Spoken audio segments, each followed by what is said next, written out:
and modern constituencies, and regions, and polling stations. Say, and I could father say, Baumia Teni, Baumia Kremuni, and joined to me MD MPP and my president. Meanwhile, and I could father was fighting John Mahama on campaign platforms. I have the videos.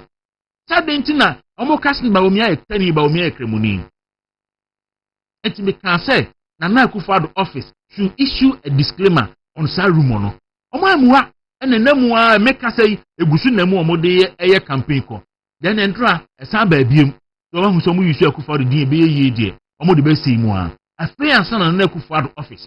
Edekata, Basante Pacho, Pakata Notuso, na Yankin Kain. Say, on Suma will be a Omo will be a pa, on you be a Ninkomo.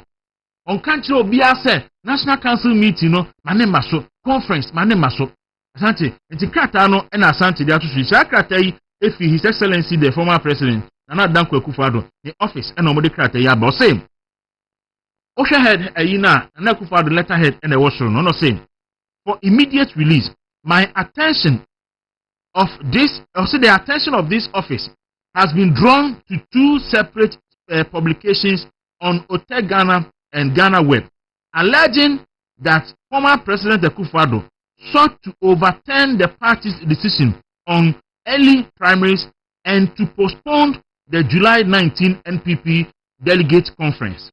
For the avoidance of doubt, we wish to state emphatically that these reports are completely false.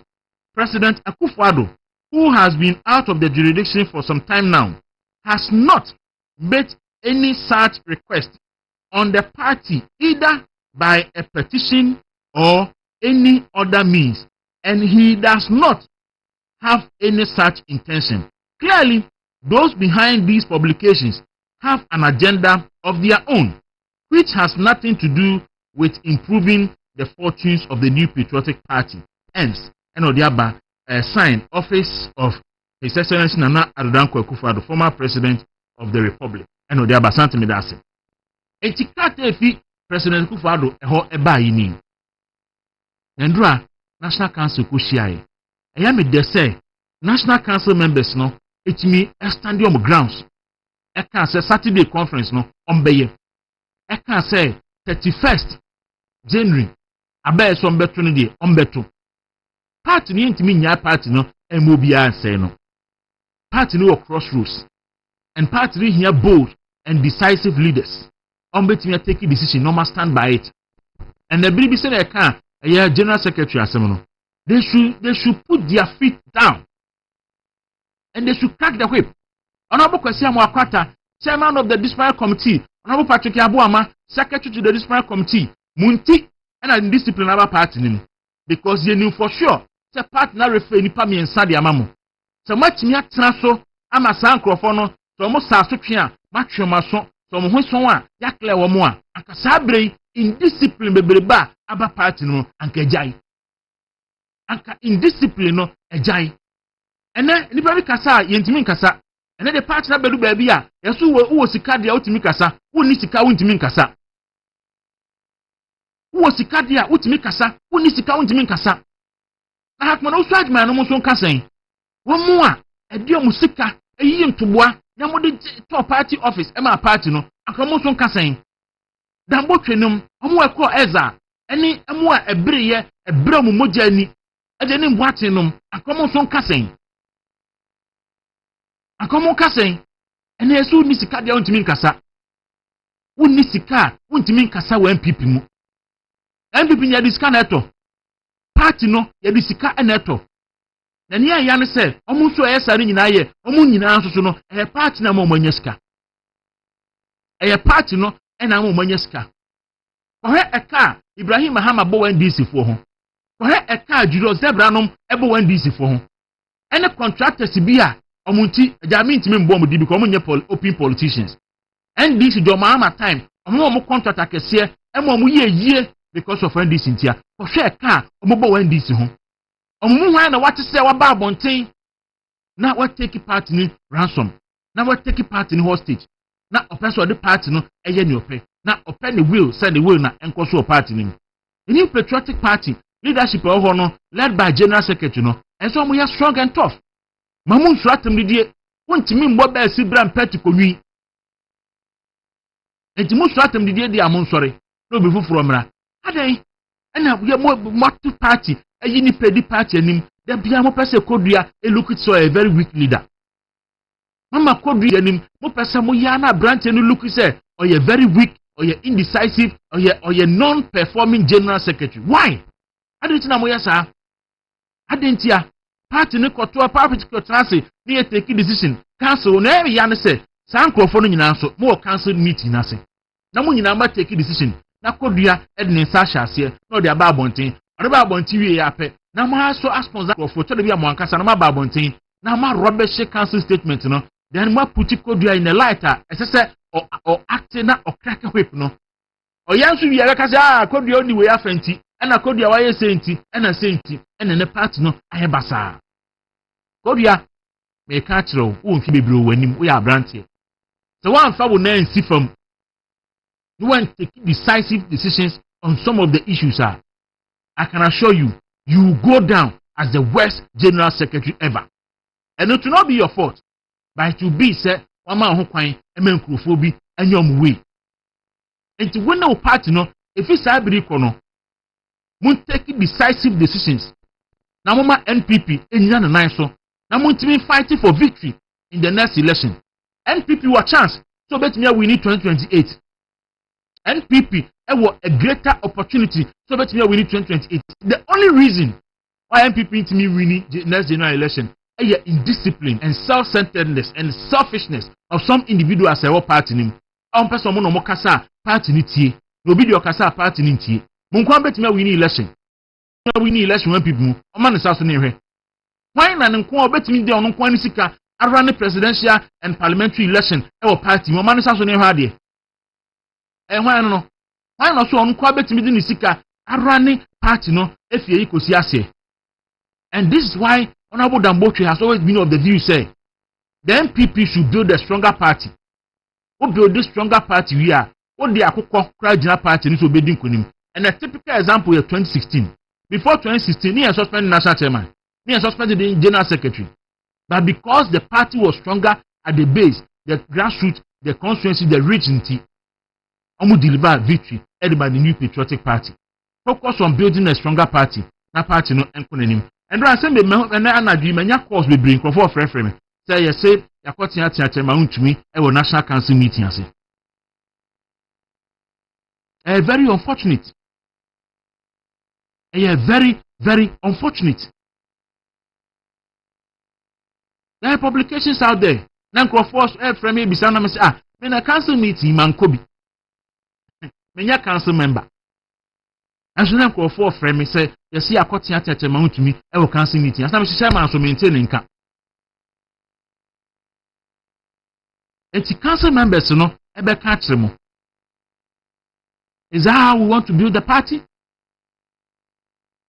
Sana mpesa mo ye party no. Dasibre. Dawuro. Dasibre. Dawuro. Neni me muti sen. Na me tumi nti. Dodo ma ti. Me aso ya ba dia. Ye na me nia. Neni me muti sen. Na me adom ahoden wo ho. Na me adom. Edo Nyankopon ase. Na me getwe. Ana okay. Ana so jipa de otumi da no tesa ahoden no ye kama. So bia. Da na otwemu a do so otumi adama ahoden. Se ba. Minim sendra amusu munya cost bia. Enkofo bisa say esi atia chema ntumi say you should shut up and sit down. Na beli no. E wo cancel. Ada we ni kan share Dr. Mahmoud Bawumia ne yire Agia Sabira Bawumia. Yana na do dan Kufuado ne ni ma mi Rebecca Kufuado bi mo bia ma ma cha no pe. Ye man pani da adwo na jikun kufo. So be bia wo bia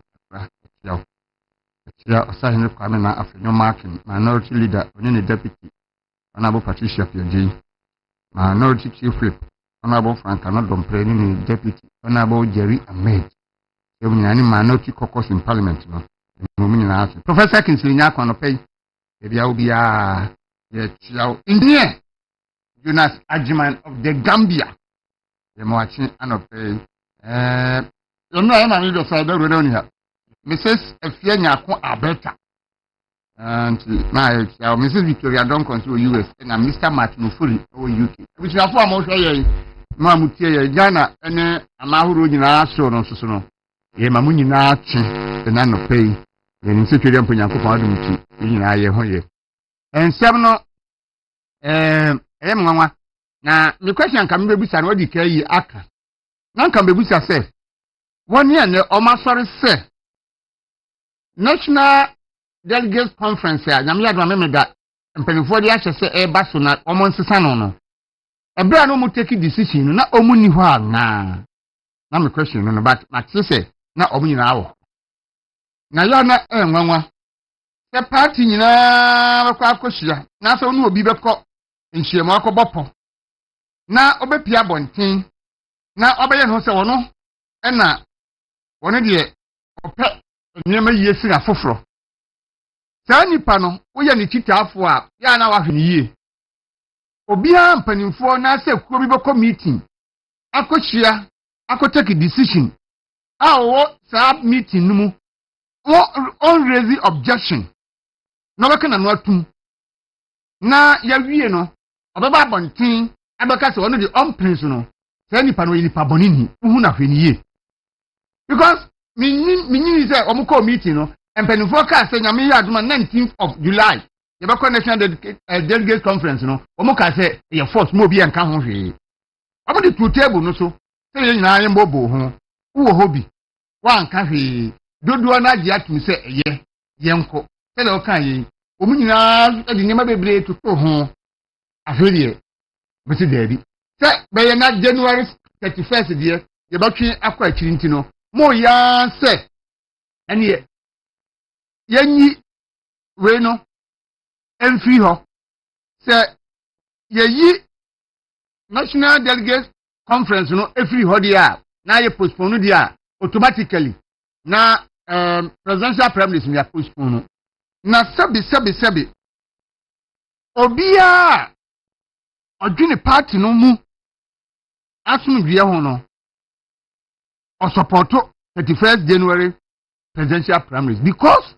nia ekoso wo party mu no se wo ye party ba wo do party na akoma ye oya na wo mpa ya wo bo ane se yenkoto aba yenko ye flag bearer na so duamra party no enti mo mo mpese be kwa akoto aba ntem no se mo dia ne se party no yentitim eno na mo pa na because wo ka ho bi na wo so wo ba me wa be tribi yenka se ye be kwa akoto aba 31st January a Dr. Bawumia ne baba nkwa so onye campaign ko 31st January no na tie mo suma wayem di o ye be bie kwa na to mo nyina pɛ mo nyina mo nko enti ade no bi asori se wonti ase na yes ana omo ye in favor of Dr. Mahmoud Bawu ade ne se adwene we credit about no ne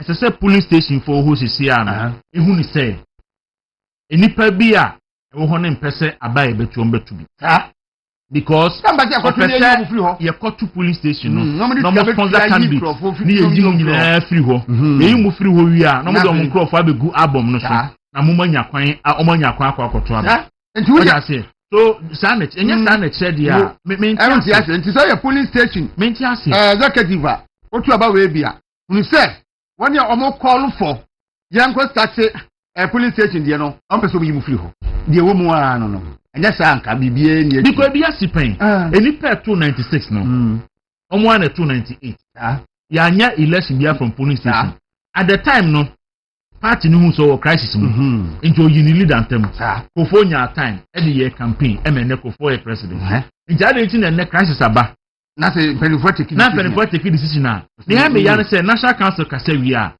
wanya nkrofo na no NDC pa dasure asi edin kete enya national council na asi edin kete anko akwa chairman ba abonten kasa ko bondog so be challenge ni asi edin kete aka no wa abonten abrekuma abaye kutu yi sandi sada na America sandi sifo ene koshi ase abane enkoto a anka ahwe a wohunu NDC ni ba akokra wo area ho omo nko because on party na kasa why ene na ye mu ye party mpanimfo enhyehyɛ bi omo de bebe bia why na eyese ene office of the former president Nana Dankukufado omo abekle no se nye wono na epushi for postponement of that congress no nti woni ye kasa de obewie no kasa woni omo eyese no omo selfish interest emwa party no eno no omo de say nti o issue that statement e dan ase enti ye basere party na ewo ho no wo ye party ba wo ase ho da bia me ka se nipa bia yo mo se de bonsam ye sura bofo no a odada mo di mu 1/3 every suru begu asase so no ambo mbeka se mo de ye pemu asem mo de ye grassroots men ya ne domo ya ne ne mo wa ha odada awakopum na onyawo de okɔhye esumasi wi a last election yekoto ye nya PP panimu a wɔka kyerɛ mo sɛ mo nya ahwentima mo nkoto aba no mo nsɛ mo time nkoto aba na wan sɛ wo time nkoto aba no enei o sɛ wo time su ntije ne sɛ nka wo ye na eboa enti godon medie and so mo sɛ no menu benya ntɔkwadi medie mame nka okura so medie godon me no information e wo wi ase and me ano pay me trust me freche ma untumi amenya no but endra omo e call national council meeting ni bi no a confirm a me say eno a ma untumi were hoye pa yes me ni ahomachi me ni enipa be se 4 because na person me nya proper perspective of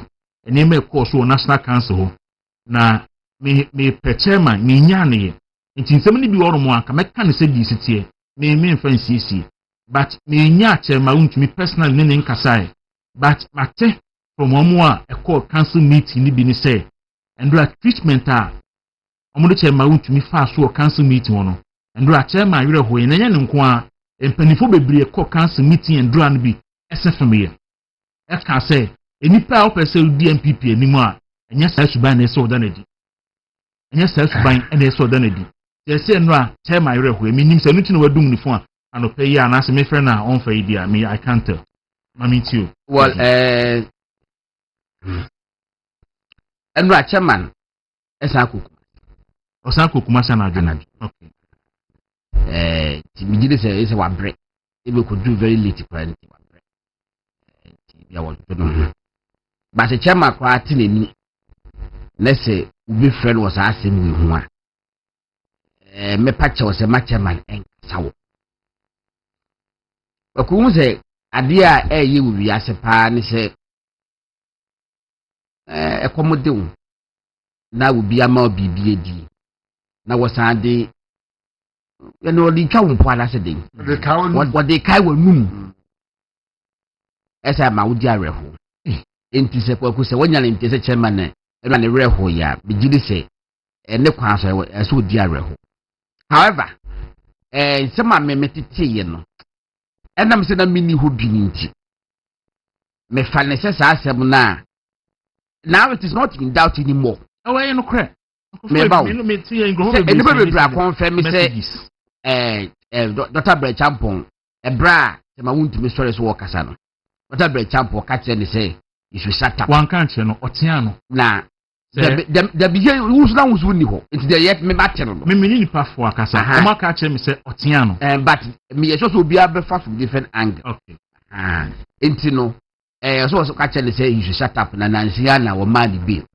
excuse me go down yes shut up obi e do be ka shut up boko the way shut up no obi e wo ka kiri obi bia obetia no to dey not the free enti yes wo ka tell say shut up na nansia no man the bill me no me tie de me fale say ebia na wo ebia na wo kana grosso so masa yidi wo na nye nansia ma obi na me kasa wo so kem ebia grosso na national council idi agro na say Kwaku cabinet ni dimi di agro godon national council ti o cabinet kwa say be ya unim wa e ba tobo me sewo say enya agrosso na say na libre so say am pass wo tache ma wuntumi dia na obema nipa bibraje na ma bibiri bi adi Kwaku ya wahawo na che ma wuntumi ehu kwa adwamu ya enipa bibiri eka se komode enema ekọ ama enka the bail condition no come satisfy Kwaku ya waha ya se ngofo ka se enipa bi ahyeda eno mu delay sa ade emma yempo ka se ebe de se beji sa asem di se obi documents Kwaku bail do echema wuntumi a ade na obi be se da delay sa ade se ya mpa se na ni bre so ma watenya echema wuntumi dia and I may have to revise my notes was asem na ye tie ne say ese ya ampa se na obi hyeda se ma ye match ma won't be built to say obi beba ti say nkwa fofo bi beba na be mani be na dachi oda kan no mu ana questions you see nyina busa say sa the course one away from that my infant record so say yes ja ye mu bi eni nya asem de a e di mimi se mi ni hwe ka se mi nkofa sa enyima 50 million eyini ba ya mimi nya 1 million kura ka se nkofa mra no asem ebe ya se let's say mo mama mi room number ba obi search ma wuntumi no nya ba bi amfa se ma wuntumi abobra to the extent say ankono abinya sa ankono aye se ebeji onu ani be condition ebeji onu ana japade a ankobi timi abili no let me you daughter break champion that's you need inko kaka mo de buy kwa na be na be 80 million Ghana cedis but se ne nyame mpangu say daughter break champion unya asem a enya asem ne ye ka say 20 million kura 20 million Ghana cedis bi famra be beli no a obe break akra because enye no no japade no be beli ne ho unless say your man self recognizance bill but ye ka say obi famra say ya ebe ye break akra eti me have my position on that. I'm hoping say you reported the year I attitude. Bagono. Yes, sir. You know, come now, your boy. Was so fast as that with me. Aye. And first, you're fast. Because over there, I'm Kobe. But when you're quiet, you know, I bet can saying that Dr. Brandon Champon, yeah. Interestingly, almost all my akan. Ubia who was here for the dean preacher. Good. And therefore, be a dean. And get into the speculation. You're funny, sir. Okay. But Oma kosek council meeting akwa yenti sa nsem we bi enti abadi be nwanwa se Dr. Brian Champon antia chema untumi a obi di be council meeting be ba bontin se watia no ebra chema untumi asemi ba yi Dr. Brian Champon din ba kire o ebra ba ya yeti se amani be no omu hia sureties no yenya ni edipa bebere dia yetete ye na Dr. Brian Champon mai meaning se na nipa aya willing so mo bebeli no because obi anim say the chema untumi te yeah omunim odiri huni onko ba bia e ba de dia wo na japade a obetumi di atuanika enti woni no mpeso mko beli no no mo doso odi say enkrata asem bi nti na e bia ma e ka kire ma di obi nso peso yenti ono so yeye kopim say Dr. Brian Champon be don't even forget to say before you know before you ko no yeah ni amani bill CID Nani pale beli. Nani pale amani bill. Nani pale beli. Na me honestly, I am very disappointed. Oh, Dr. Brian Champon. What you have to say you are very disappointed. Oh, Dr. Brian Champon. Because I never thought to say Dr. Brian Champon of all people. Everything I yes, sad, you know, I will never be as a council meeting. Go on. No, you see, go on to you. Say, assembly anyhow. Na chema untumi kasa na Dr. Brian Champon ka chen se on shut down on tiasia me franka mi ni ho asem but se wunia ye ti wunia tum na o man bill na mo ko council meeting as now say untumi nkasa because o man bill there. What is this? Then I think say it's unfair. But nyame so charge what I think say it's unfair. What I'm also told me say sad there now you say of course the bill was stop put my untumi so on kasa such a man it would have been say because and don't me support the devil because chema untumi is strong of course it's but obia akabi ankamesua na makofie ya mimi swa o ka sembi say ade ya nso be mo aduane edi no de be ka wo mimi swa no so ma aduane ne na akina de didi matem o je aduane fi heaven crowd de mimi da of course tell any party any papa amfan kan nu okay say adru me so Enuru koka. Dabi na me me kama se bunya. Koka se.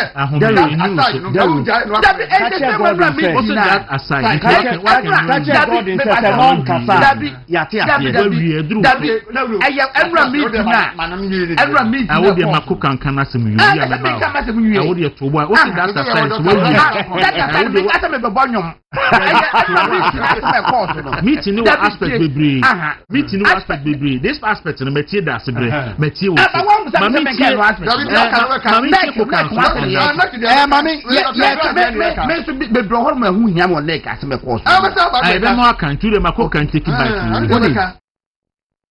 maybe me tnaha ena me kan say Dr. Brian Champon any presido aye banta bi ewo WhatsApp group mu aba school fees ene nsem ena mo ka kire me say minya abotre ena me ka kire mo say because of the presidential ambition no nipa suban anka say start ya dedi but no maybe ena nipa ye no eye say upese odi ade anka ne mma no waboa no tenka kanka fifi ya ntumi nye dua so wafu ena afuo no agina ntufu so obetumi atwa me kan ne ka so minya na me busa biom say ye ti say sikafo wo MPP bebri da me hu asikafo no omodachi say the new pillars or create financial pillars or create or party no ma say do die din ya bebam ene ka so o de me kan minya abotre na mo gina bia me gina bia ne say sorry na mo gina so yoko na mo ho pa ena me ka kire mo say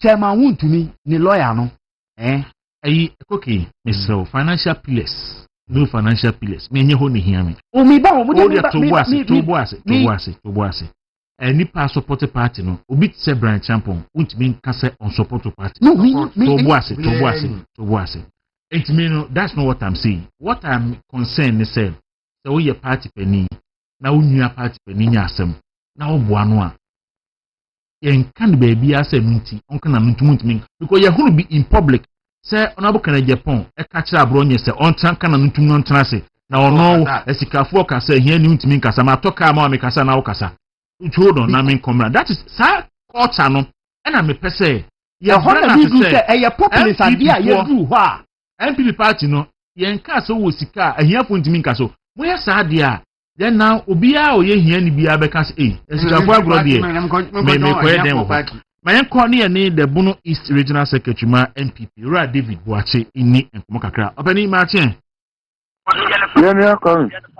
na boko die emi adomini na oso nyankopon adome ho ye ndra me yesanka aja me hu ache me no kasa ache ntimi yese anka me frɛ na anopai waba ame edi enkomo kakra na wo ha na ukọ nfa me no kasa eligina titima ne yakafiri akodu titima Ojuma ya aje fi ebe na amaso no ameboabo ho ama delegates so ntimi ankwa eso ya de fofo. Okay, say ebe na me. Oni go me chama so me ho mfa no to nse de ni ha. We free Germany me ba meeting no nra. Anopa ya wa kan do awoko back. Chama IB.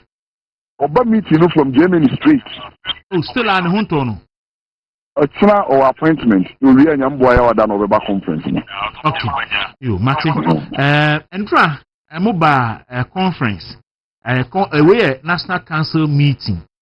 Na ni enum se na no madika yi bi dedanti ebi aka na ebe di animu be ye conference a mo bekui. Ade na ma putupuru mu enhia mu sa ba biem. Me da si bebre. Amema afefo ne watifo ni na achi anope. No kwe. In fact, say MPP share within 1 month. Obani ba se radio bi anas bi be wa se sound bi wetire na okay. No MPP share within 1 month. Say yeah, National Council me no dey na so we say liberation. The in fact, you nyina preparation is say yeah back for conference. And you emergency na no memeleda. Say enray you nyina sign Asia for National Council meeting. We dey many see na be hu the simple info no be say date ayahye for flag bearership and the conference no money nye ho. In fact no kwarimpa no mugina nipa me the former president John Ajekum Kufuor, former president Nana Danko Akufo-Addo, and the National Council of Elders of the party. So money nye date na ayahye no. Ti ampa no ayhia me ankasa me count to nipa na yeshia no na 126. And now for the first time he invited all National Council of Elders to the meeting because say omonso so yeti say omonso so omani nye ho by former presidents in the United States or Minum, Omunina or UK, Abrochimainu.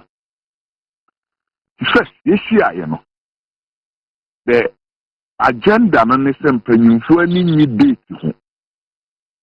First, it is flag bearership date of 31st January, there will be any one. Diana, if one some my Koraniaka. 31st January presidential primaries, you know, and one some Manual National Council. Diana Ababe Yamibwa Memeneda National Conference. The first, and the statement from Peniba was say, what the man Penini that down another than Kwaku Akasa. Also, any problem there with it, no. Then one was say, Nidi will say, Baba Sebani Hono, Nidi Kahu. No, no, dear cry show, said, dear, you meeting. None official statement about it. You meeting, and you will say, May 8th, no back issue. Casual statement on Facebook say, Mampayina not Danko Kufuado, and Kabi and 5 days. But Yamia Daruma, you an official statement about Bontin say, on Kabi for date. Committee no prove which and so why ready with his message. Be able to capture the brochure and be able to capture a virtual video. Now actually about actually amount for. That's why you're ready. See, 9 million say Butia na Yigina Sunrano, Nabakwa Pare. Fana, Ubi so sorry, it's okay. National Council of Elders invite to more because almost money in your home. Hey, Nipano Kasana, National Council of Elders, I say it was like a spontaneous something. No, the answer also, including their chairman who was sitting at the high table, Honorable Hakma Uzajima.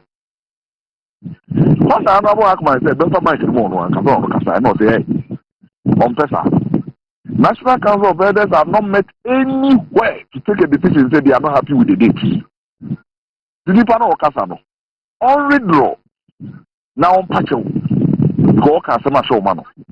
Go money problem here with the dates now you're fixing. He is a member of NEC. He is a member of National Council. National Council NEC he does the opening prayers and the closing prayers and those things. If you had anything now, no crowd won't be. We have to take a decision on one because money in the home. National Council of Elders. They need thing about that. We have to send the thing up. Then the same year, sir, Yegina Sunanka, say, conference room for you, phobia in your home. You know what? Okay, and you call the next one. The next one here, His Excellency John Ajikumufo. The Paniba President Gufo, why don't we read the letter? The statement in Ankasa. So the General Secretary read the whole letter from address to the signature. No, say and say. Papa Kufo, invitation to conference, nobody called it fee. The office. Well, I'm no Ghana data. Nti communique ni office no saa da so money make aside say o let the abasenka conference na me bo amene da 19th of July. No so mo ntire mo say mini ho say me wo odi anka make part. Na mo hia me in person there. This ko be ending of so me nwotwe no mu ho. The date pa ko be 31st August. So that you can take part in person. This is the reason. Yes, be a BBC. Yeah, you say a BBC, you say assembly the man, I say that. Say, on one bit to me, a better park in Usubia. This say, yeah, they call. Also, men what because I'm ready. Now, we're really a warrior and a manone, and we'll be do Ghana. Yes, I check your way, the letter. One. Only problem, say, so by just on one to me, what will be. And watch it was proven, say, the eye bebre so are not only hobby, but only in Kabomuwe. Didn't say, you're winning power 2017, your first conference in Cape Coast. There was that was the day Nana Danko Kufuado cut the sword for a complete Jewish factory. All about Cape Coast was cutting sword no Kwanzo. Yes. And started a mobile conference. Yes. I'm an Kaiser more investor of Cape Coast. So we hosted the program. Next. President Gufo gave us virtual image, this thing. Yeah, address. The National Congress was Accra Stadium. He gave us virtual message. He called lunch manifesto what Takra did annual day 2024. On my virtual message. And he said, "Way on my virtual message, the best start now because you drop a paddy, you penasem bank or one anybody pa, but you the inconvenience, no say you in person, and the inconvenience. You must say, remember the inconvenience. One, you seek your venue, seek your accommodation for delegates over 6,000 beds. One, yes, pick your best was Central University. Take your home vacation. You use free day to any of the days they are talking about. And now, Mama, I'm not be school. You have that place to do. The next place I pick your 3,000 best. The next weekend wait your man. Sorry, I would organizations are who do Abuku and Akazu. It's after August. And watch it. Transportation arrangements by year and making commitments. And watch it. Feeding arrangements by year and making commitments. Obikura review say I have to say University of Ghana also cover the class also there be cover the bar we have to kura na ejire mu den no. Nipa mienu a handle ma Ghana yenya abasoboy okoboy ne Dr. Nsiasare. Ya share that to the committee better monitor health situation for the conference. Oma make arrangement with University of Ghana Medical Center. Omonya dedicated place to handle emergencies. They say everything that is needed. I remember a conference now is successful. Yeah. Then the director of protocol stood up. No say international delegates 148 are confirmed. Obia making arrangement from work, leave. Why do you leave? And then I'm so mobile, one make leave for only the conference. Obia you say Obia conference now that's why any private family issues. And Obia you leave here 2 weeks, 1 month. And what they buy 2 days, be by conference, you know. You have to catch any panels, one question Sunday, you know, because conference number so. And what you have to take it when you if I'm not a crowd here. The U.S. delegation and some countries have a U.S. chairperson. Sorry, Kasai. So, no, only 24 now bedroom. Our mother for the conference. So, one time come back, then, no, mother. You know, the inconvenience now. Then you great at a pakurati, and then you won't say, some member being to the mayor, the party say, the end of Monko, let me hear virtual in your mother. Then, midday, don't you boo, I had the man to know. We have to delegation among London and neck. And Koshiapa. No, I'm found too many million. You kisha emwa. Now I'm finding home tie. Nothing your tie, no. On Yanis, I'm not going forward, no. Yeah, that's for the Biba. If you know, the medical journey timetable and Sana Yayo. You have to delegation, you were Katie Hammond, Mammy Arena to see Honorable Brian Champon. Honorable Estiama, former transport minister, because you echo London and neck, I could share president before. At the party, many be any upper at many say, this year, you push a year, but on Kayaho, Nayan to me, Nayan Koso. I see. With the COVID issue, Kendra, University of Ghana, Dean of Student Affairs, issue statement, say, Omatimi aso COVID-19 omo activities bi kura be koso say all week ni sa ne manema na omo suspend ye nyina on betimi resume so enu po de mefa ne say it's no more on the table enti ni course ni so ye betimi aka studio say efiada memreda conference ndi e be ba so na fi abanso ambeto no January ni so no all other things be equal e be say na machine pepepe. Send you na dear young society. Now everything is going according to plan and schedule. I say we are paying the transport committee on the how they have made the arrangement for the transportation of delegates from the various regions. And we are leading committee for the more report. So the committee said now you will say we should be clear their preparedness for Friday, Saturday, Sunday. The party is set and good to go. So the only reason we are not ɛwɔ hɔ a bi a nke esi gyina so hyɛ no sɛ bi a ne yɛ pɛsɛ papa kufuo yi huru n'anim papa yi huru wakyɛre nti bi a bɛtena hɔ bi na yɛhwɛ wɔ ɛno ano no.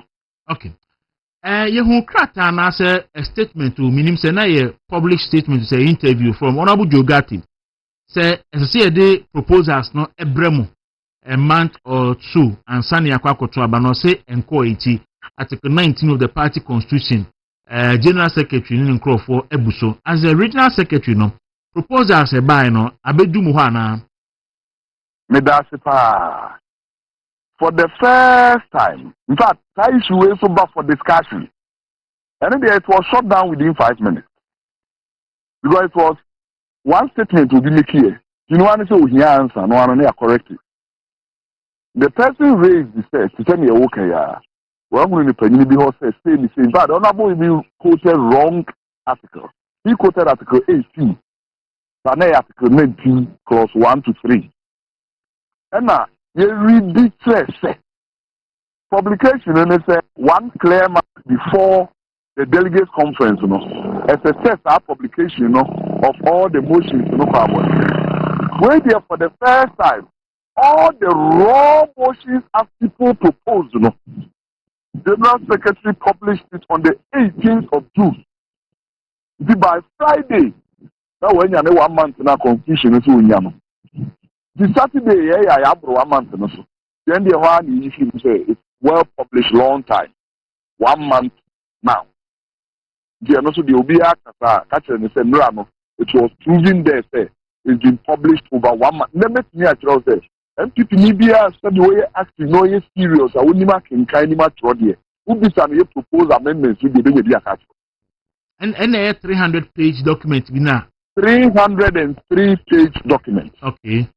The first memo na say General Secretary wrote it and signed it to publish it.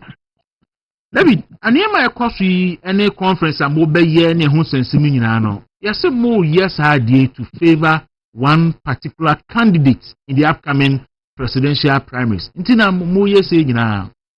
How do you respond to that? The patrol near the kind. No, I call council. They are discussing candidates. They discuss NPP date. They call a conference. The conference, aspirants, no maybe aspirant ba kumra. Na yenyi no we are ma be kan ho am yakọ elections.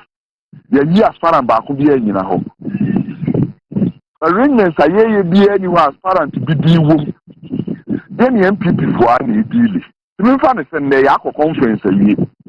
The amendments that we say all former executives to the Twaba, all former DCs to the Twaba, all former MPs to the Twaba, all former card bearing MPP ministers to the Twaba. As far as being a you or more than so be three chairman 92, none on your chairman, be near so on the Twaba. And as far as being a man, 92, 19, no, Yako fan so metal Sabano Manana. And now, but to say, I'm as far as you can share all these people that. And now, there's maybe you don't about to be Jimama Kanas Munko Shabana. That's the running. There was statement due. That was written somewhere April 1996. MPP National Council could take a decision on the flag bearership elections. As far as the brave, and I say, Bobby, and they are prepared, and I say, the Rocha wrote a letter. Also, we cannot satisfy everybody, but we satisfy the party. Me, National Council, me could discuss the BBA or me sorry in Kasama, me for as far as the interest in Kasada, me the party in interest. No, me Kasa, every statement I made, I classified it from Bono East. The Bono East is for you say, Bono East is for you say, Bono East. I didn't mention any aspirant because Bono East delegates who were there were 3. Myself, my regional chairman, the Honorable Matrojin Sakosa. They were all there. And I spoke on behalf of Bono East. Ubia encounter say, the secretary cannot, yeah, Bono East for Nieka. Maybe a minimum aspirant to be a bear can be. Now, if the mass is aspirant, not those. And no, I mean, me happening, Honorable Patrick Abwama, meaning that you throughout. Ubisana, I convinced him on the publication of motions. Because no issue on one historical family constitution by the man. ono akan wie ya no sign bi ase no so David this issue is a non-starter we are going so when the amaya mponkra no say na Dr. Kwame Adukufo be be into oko so as far as no somewhere there they spoke Dr. Abichu spoke there Honorable Brian spoke there Adenimo was there Dr. Baumia was there Patrick Guama was there. Okay. What kind of Samuel? Two questions. The first one has to do with discipline in the party. And Obonabu Yabu Amadi, maybe Bear Brekakeni, I have been on him because he is the secretary to the disciplinary committee chaired by Yura Kwesiamu Akwanta. You refer at least Nipami and Sandy Amomo, so we take actions against them and we invite you. Disciplinary committee didn't mean transit. Who said a lot of indiscipline, also, will party him. And once some MP or council meeting, I say. Medasi, it was an emergency meeting. Any AOB. Jina enka agenda no ho. To be aso ntumi raise the AOB ya. But me jibi say bi abenya ntna say disciplinary committee no. It may be say there some underground works because yeah nice for them so say one handle niema ya ubenya nipa na traba ube fe nipa no physical ma massage yi kakra na asem ko abetri ya. Let's give them the benefit of the doubt to say it's going on. But no, it seems that rejuvenation of discipline, no, it was statement to be a kasa, or so no make that statement say, we now have to stick to discipline. Sinu America say na ma break man off, man me a queer free at top and bubble. But no, Papa Hakma also had my kasa ni breast pa about the party no boycott to 2022 parliamentary elections. Now, kono be to me away new job enough with over 95%. But that party that take a decision say, Jesus will be willing to run interest no way. I mean, the minister could have won. No, say I gave it to me a win a Jesus. I could go to me a win in Manchia. Now we had a lot, but the decision was that in discipline way no. My free part on what you to say one yard. I believe they're going forward. Now we are beginning to get serious with it. So this time, we have more people in fire because who interesting to whom only be my that's a cool. The meeting is going forward now. This time round, we have to resolve. Say, no matter who you are. Now, say, at the about what Emma in discipline, ECOSO party is a fear of elections. But say to her with that person, the person will do your work. You be macro. This is a party, to me, a party. Now, I just go there. Why do you stay with us and disturb us? Okay. No, support my kind. We have 3,000 signatories for the MPO, Electoral Commission. He was in jail yesterday. Out here, he spoke from the heart. Say, why is this going on? Say, time you're taking decision, you're way now to the yard. No. Practically say, that is what we are doing. You know, we are near an emergency national council. Look at all over the country where people have come from, the inconvenience. You travel overnight as well. Actually, I said, we start coming back to Accra for the conference. So, never be brave. Okay. And yet, so say all right. Finally, na meja mo akono. Entra me dantem kakra. Me sorry na nkrofo bebre. Ebi send me publication. Ebi send me artwork. Ebi nso send me question. Ebisa say, ese chairman wuntumi endra ye tiatian wo council meeting no say and all that. No pay me try say me fresh chairman, but me san kan here. Sa publication na my nabon na ma bontin no eti sen hey do ready do me can anywhere so show them where to be oh we knew the I say no na Honorable Brian Jina President Kufo letter no so pa na o hwesen kabia ye ne President Kufo be ya agene na chairman so the reason na the issues and na do nka I confirm us ampa na do nka the mra na Honorable Brian Kasano. Someone tried Senanka obey interject now or make a statement. Did I say we can no we can Honorable Brian? Me the medium person me family say na agro kwanso. No catch them say sit down, shut up, I just build you. About deny the difference because media the reason behind it na men say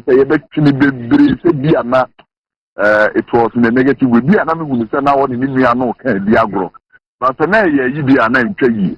But not discussion now because be who say that did he mean it or he was just playing with it? Well, it's not a small issue, said the only other who has in him. What I deal with my main trim, so what cause that situation now? Who do you bail? The property that was used to build Samawood to me, no, Samawood to me will be uncle to me, but no to me, one. But the party buffer for your case, Samawood to me, a mama. You know, who Jinama move, you know, it doesn't make that person your slave. Because it's just that commitment in Amanaba, and in the case in dreams when you're it was a Bradley something like that. But if he meant it there, so now I had the full. But it's here. I can't deny it as a council member. But I don't want us to dwell much on it. A big issue in our meeting. It was a statement that came out. It was unfortunate. We want to assume, say, it was just out of play. I know it's serious, but I know it's serious. They are not the anchor. All right, David Boache, Bono East Regional Secretary MPP. Said I work on a medasi. Me be see wo. Bibia here. Me say abana anyway din kumu bi. Me to asu bi. Why? Medasi bi ne. Medasi pa. Wo di be see wo. Me di be see wa. Me di be see wa. Me di be see wa. Why? Medasi pa. Okay. Nti David Boache na ene no edi enkomo no na me de National Council meeting ase. Say we nye joke. You know, I will leave it for a T4. I will leave it for a T4. I mean, my check to cry information. Yeah, Mr. Hackma, also Ajmai. Let's talk on yes, and then you say, let's talk on because my own to me, I didn't know Kumuno. He almost died for 7 days without food, water. Na koyasem na ukubeli na Africa Council meeting as in the cancer. Trase na magmina mikubeli na nse ya mitimi kasa mitimi kasa. That's where I would be. And so, by money. Aye. You're down for back your friend justice or Kofodia or say, Unam, a police station or Kofodia, Central Police Station, almost cells, no, is the police yard ni fifi. It's you to me now when you're corner horny and it's only a dinkomo near corny about or say, then you see who. Yeah, when you are some me found Kushima, who say, then be keke. They do Kushima and Abu who said this. No experience, Akadi, the Oko board anymore. Yeah. When you say, Umoa, a ball 3:30. And you'll be the back at your side. Okay. What take footsteps no, some for 19. What vibration? No, some for air prayer coffee. And a ball 60 qua. Ubo say, steps ready. Suba that you say adiesa because maybe you want in sum ha. I see. We are Krata answer fee Aguna West. See Aguna West parliamentary candidate in the 2024 elections. Christopher Atta. It's almost suspended now. It's almost saying General Secretary issue Krata say ebo bia nsia obia na no akwa ye meeting akwa kusia electoral area coordinators to a General Secretary directive in so. It's no senti. I almost say I don't person much. It's no senti. Suspension. Constituency Secretary Nani Sasha si friend Anthony Kwame Kum. And that's our guy now.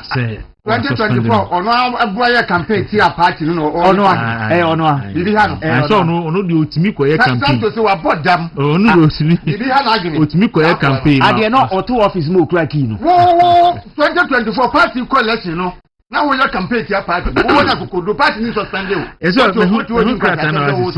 It's what suspended.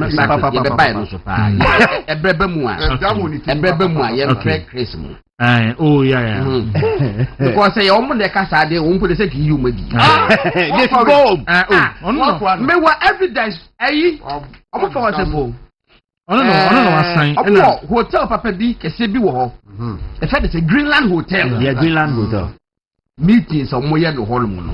O ka si ni mu ana. And you say o ma suspend Cresata. Let any year. Let any year dated 14 and right. Okay. Kwaku sa kwani 20 ho no.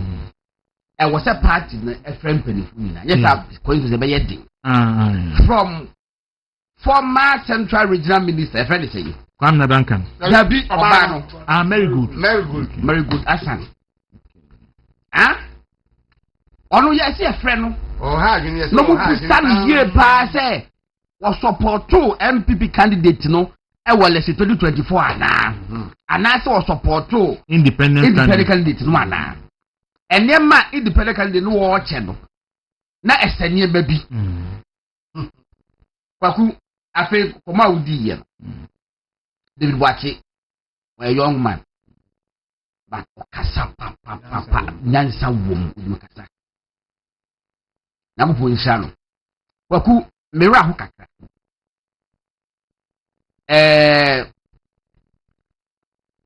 June, last month, June 18th, and the MPP for a council meeting. June 18th. I'm a council meeting. And I'm take decision say, you better about 31st January 2026. You from before then, no, you better University of Ghana, our National Delegates Conference, 18th, 19th, and 20th. I'm going to issue public statement. Kwaku 18th June. Can somebody tell me, say, 18th June, council meeting now, I'm calling you. Ubi a mo papa kufu amadiana. Me pacho, da ben na papa kufu office. Eti say, meeting e baso weekend evening. Ena, afe no matwa krata say, papa kufu eni wo manyi mu. Iti kombenya, ekiyentwi meeting no, enko nenim, enko somewhere, August. Kwaku ensani bo holoma imu onvrem kaka ya e wo se ye pa muka party a committee almost 1 month ago at the date aba adan na o man panyin da dole yikum kofo the office so mun se papa ne betu kwanya dada dai kwaku dada dai adomanti antro anfa ama se watu kwan enti wantimi ma David kan se bia mani age papa 3 major events and abaswa apakofo antimi ama nanso so no wakasaye via a friend say internet Zoom Emma mekase kumasi de na Cape Coast de no Cape Coast de say wakasaye ye bie microphone the voice ba ye no na ho nya say ye woni ho sanete Kwaku sa wo beko before me can you answer no abem. Okay. The office of the former president na now Kwaku Fadonso media me pempos ni pay. I am not happy with them. I don't mind them. And some of us no everyone of payet na ha. Everyone of payet me and sayet na ka say enipa boni fo bi no mo yesa de dash na Kwaku Fado. Adelo mo so tina ho din sa ma meeting po wiye answer mo official state the babonti. So obi ekodi di o mampanya Kufu Ado atemu a ekenya ne kasetia na ko mo ana o maye because they sat down too long. Adele nya no kure na ansate anura start over the weekend. Etese ko mampanya de Kufu eye friends na Kufu Ado esu setese masa mesremo menye bibia sa na ka di akoda everyone ko committee no na di di so mutim say yeah, we are told say include baby committee because almost say na Kufu Ado any president could force omo mpene ma conference name needless and avoidable say ka ma peni that the crash and babo they say bibia say ni wane ka kuma to ye ma aba that's what I say and me ko ma who say na de who say na anu for year propaganda sia tia ma mpene and am be kan say ese ma mpene office amount for year some be say president go for din and I told the bia ya na wo a pe president kufu ado asem wo tensem ni bia e na yo ya ma me kwa homa no so emra Mami kwa homa so mra honorable Fatima to Abubakar honorable Fatima nyina ye friend honorable good morning There good morning nyame ado me ho ye pa na ho so e nyame ado me ho ye pa anu di na say dey me twa monitoring power e wo TikTok ni so me say enagro you street no so na egu yo ye da se no person waje so so oni ebedi enkomo na endra ye hu say council meeting bi e ba so before the council meeting be ba so no na nkomo bebre e koso pushia party for social media so ho na obi afro no ne ade e na meeting ne ba so meeting achi ehu se krata so afi mampani akufo ado aso ye aba abonten na ni nyina afa conference any congress a da party no animo no bacho obi a wo ye boafo ne kasama former president akufo ado e de na wunim fa sankita hudi a akoso nyina ho Yo Dawuro na Friday mame na wase mechiao na machia me bra godon ene movement TV ne wontumi radio for na afafo nyina we de nkenya bone so wa wonim se eja bra no party no wo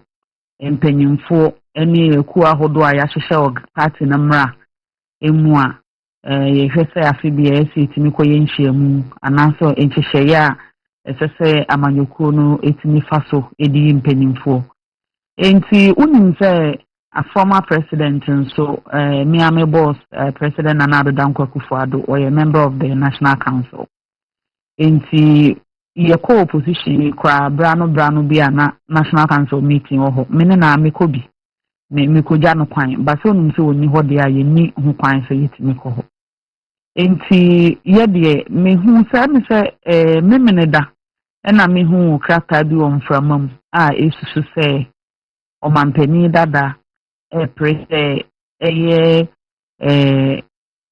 presidential primaries na o mo pese o mo ye no January 31st no o se otiem na o mo nsa date no enti man twentwen so kwa meni minia ni teko no yen ya ye wo office nyina obi a kotro wo ni social media so say information na omo de ba bonten nya no kre bibia ta ni ho nenim se no nkwa ekoda nti na anapa na me se hu foforo ai no so kire se watro petition e de akoma party ni se eye nyame adoma memne be wo ye ni nhyiemu a ye kwakohia ape party no ho bra bi abone no so o se ye ntwenhyeda nti clearly no me hwe the sequence of publications na say false statements na or more publishing throughout the weekend ebe camera na it say onipa bonfo bi a ompani patriotic party ni ana say opese ogu o mampani dada ahofi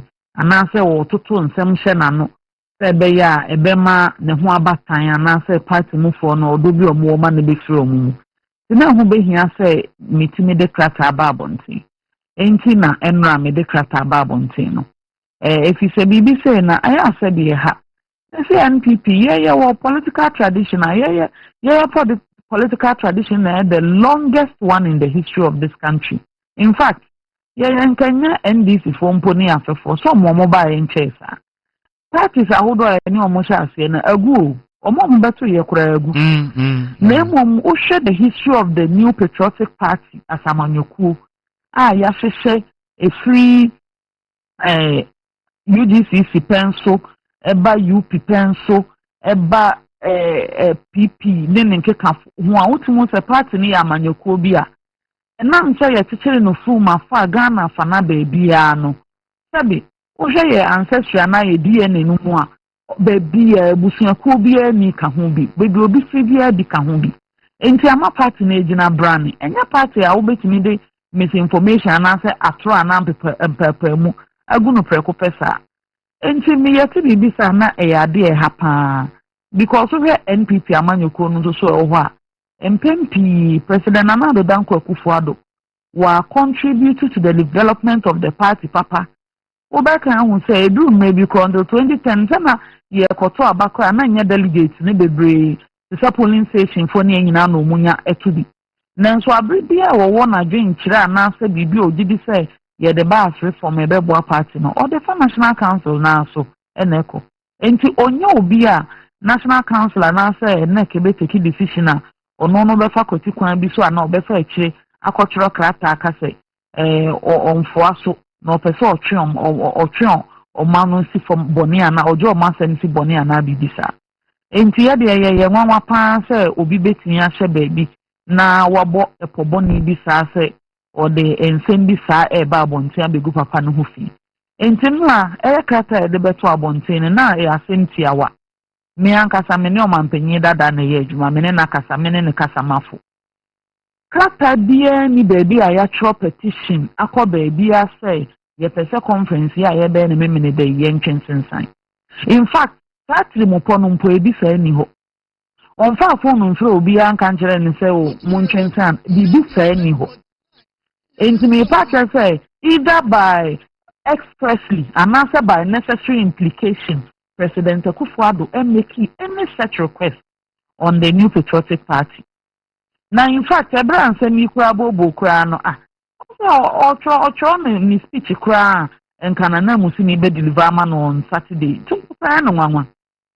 Tinka we make mo a on take onimu mposa bibi say o maka bibi sa ato no so ana bibi sa. Nti e ba se mo a moti amumfa na say mogu nipa bonfo bi na hye baabi na omo pese omo cause disaffection for the former president na no kre biara ni no kre bako ni ha adwen se papa Akufo-Addo abeye adwuma so dia ma omei ni party ni wakwa ahomjim na still ni papa se ye dragging the din because after election propaganda bebre ye say afedi o support we ye say na obete obede ye say support we ade betebete ye say support we ni ade ya President Akufo-Addo so ti wona say sani mani bi ikoso a ono aka say o feel saying ono de me jide say me say me mo be a work conviction to say President Nana Dankwa Akufo-Addo and I feel so proud working for him bibia ni wo bi be ye ebu na bam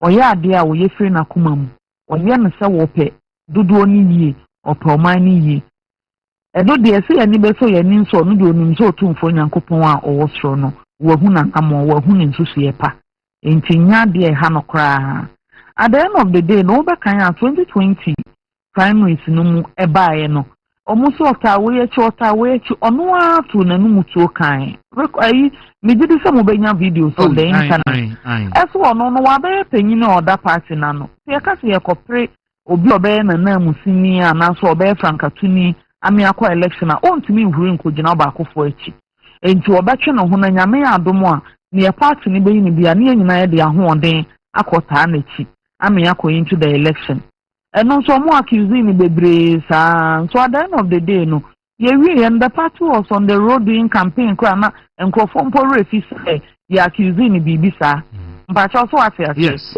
say another internal elections aba same thing na enkrofo asabo ho kechira o maso na pampan so mo to no say ni din ni bibi sa but I make say nyefe party na ade ba ko pa ebe mitimi am yakoye nim ene se ebe ma nkabo mu ni odo anokure wom ebe ba party ni na ye nchiri ma akono the majority of the country's population below 35 years dudu na omu ni mu political tradition ni history ni ade odo ni wanamo ni se ni party no ho besi aye akono afa ene ebetimi atwe omu nyina abam na ye ma ne ye nananom ni nchiri ma omu so beba be sha adwuma pa aye yim no mode asha oman na ni onyam na emo internally na bi oba akofo interest ana obi bi a wopre ana obi bi a opa di ana obi tumi bi a opa di entino esese yetimi etwantro na ene adanse efe na ye kekere de so a obi prekope edesen no kon enya fine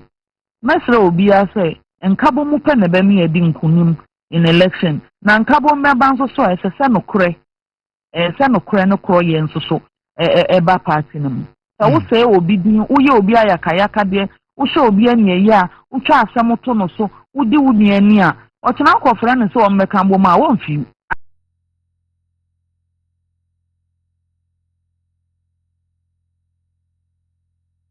ade mo fi di kesi be fami a metena so se me kasa no me kan sama aba me nu MPP ni a medwen me ho se party asem ni o kan se wo ka party na bo ma na se wo ka se o tete party ni na o tena bi no nipa wo pekora di nkunim a obaye den akọ onu anchen aka se brane nkan hombo mu ni enya adwuma enti mesre obi a yenhwe ne eda yenim ene say 2028 e wa chinsu ni achisa ye batutu niema ma party na fa ntuma pa efra na agina brane ye flag bearer in peace ye executives from polling station to constituency to regional to national in peace na sumdue abba party ni na ye niema ma na ya akono because the potential the next generation of your party leaders won enya asem keto and this ba ye pa the almost ya betoto papa niema so a afi na ensank ye concentrate on exposing the lies NDC de beto abonten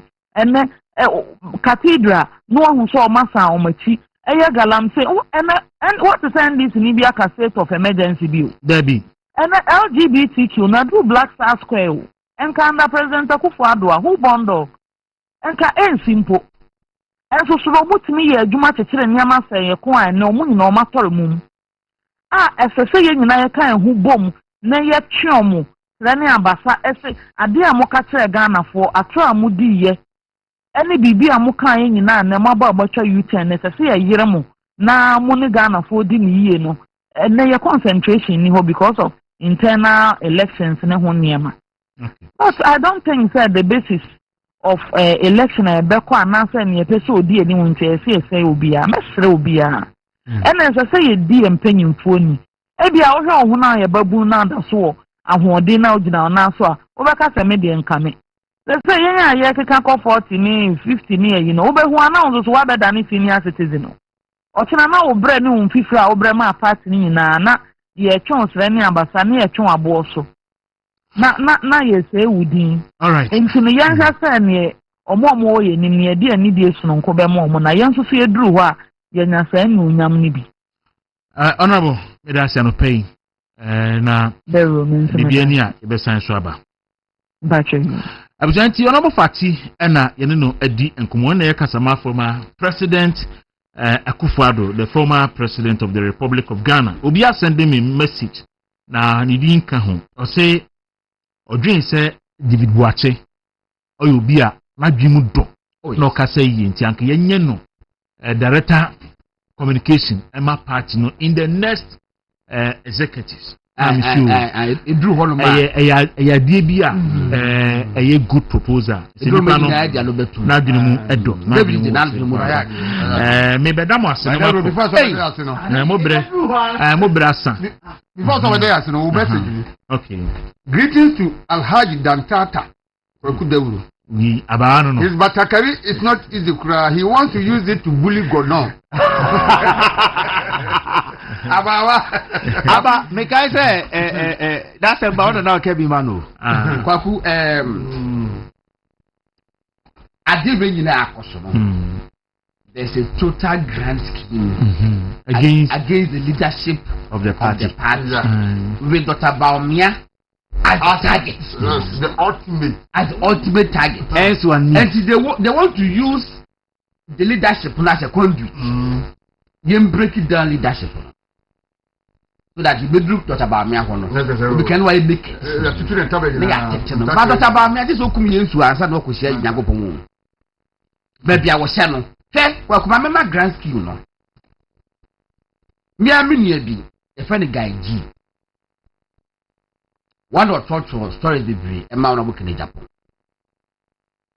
enye say it be any enra what try bi buy was in the opinion ewo enema e koso now we started from no peace ni wa we started from Urakofo de na aba ne Urakofo se enye meeting ye mfre no eno we make reference to that video no doctored video no Oriel was at the bar na Akufo-Addo so say na Akufo Addo so say meeting no so yentwi nkwa achi o say na yentro owie ye no sa the same piece no owie no wode Big Joe lawyer Jogati e no so eto aso e no ye no ye 10 eyi owie no sa say selfishness being enti na sa ne ma wini na ekoso na de ekoso ni na pointed to a certain you say enipa bi pa require interest in tea and now mo ye side na wini na now about the time when say ni na nya no cre enti on say ya hu nipa ko selfish interest. Yes, I don't know.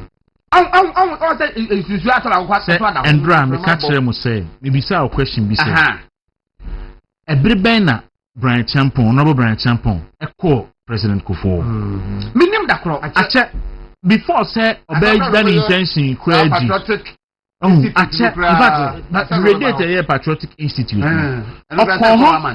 Okoho a week 2 weeks before the patriotic institute so really yes it okoho ache it Andra me be be say adentin na bibia NDC for ho be kire mo no na enkrofo bi wo MPP mu ni had bibia ba mountain na a generate a confusion in the MPP na NDC for from Wedi enti yakọ Ablikumanov Friday ama Ablikumanov for abo MPP for botro NDC for abo MPP for botro ama anka Monday ba yi eno na ebe take center stage na yakeka bia gu omo so ama obi ehun say NDC for nipa bonefo na ni kwasi ada ni yakwa akotwitwa President Kufuor ayi na siani ni yatrega ni da general you me busa no Ghana na mo na e dis ade ne bai eti pa na mbisa say enti nipa no odi video ne bai no e dey no person achieve is it say o% DC for no hoto mu ana say o agenda fufuru bi because medwe hu ana me me dey menye no so o% DC for hoto o person o say party no ana me hu say party ni say yintia na onim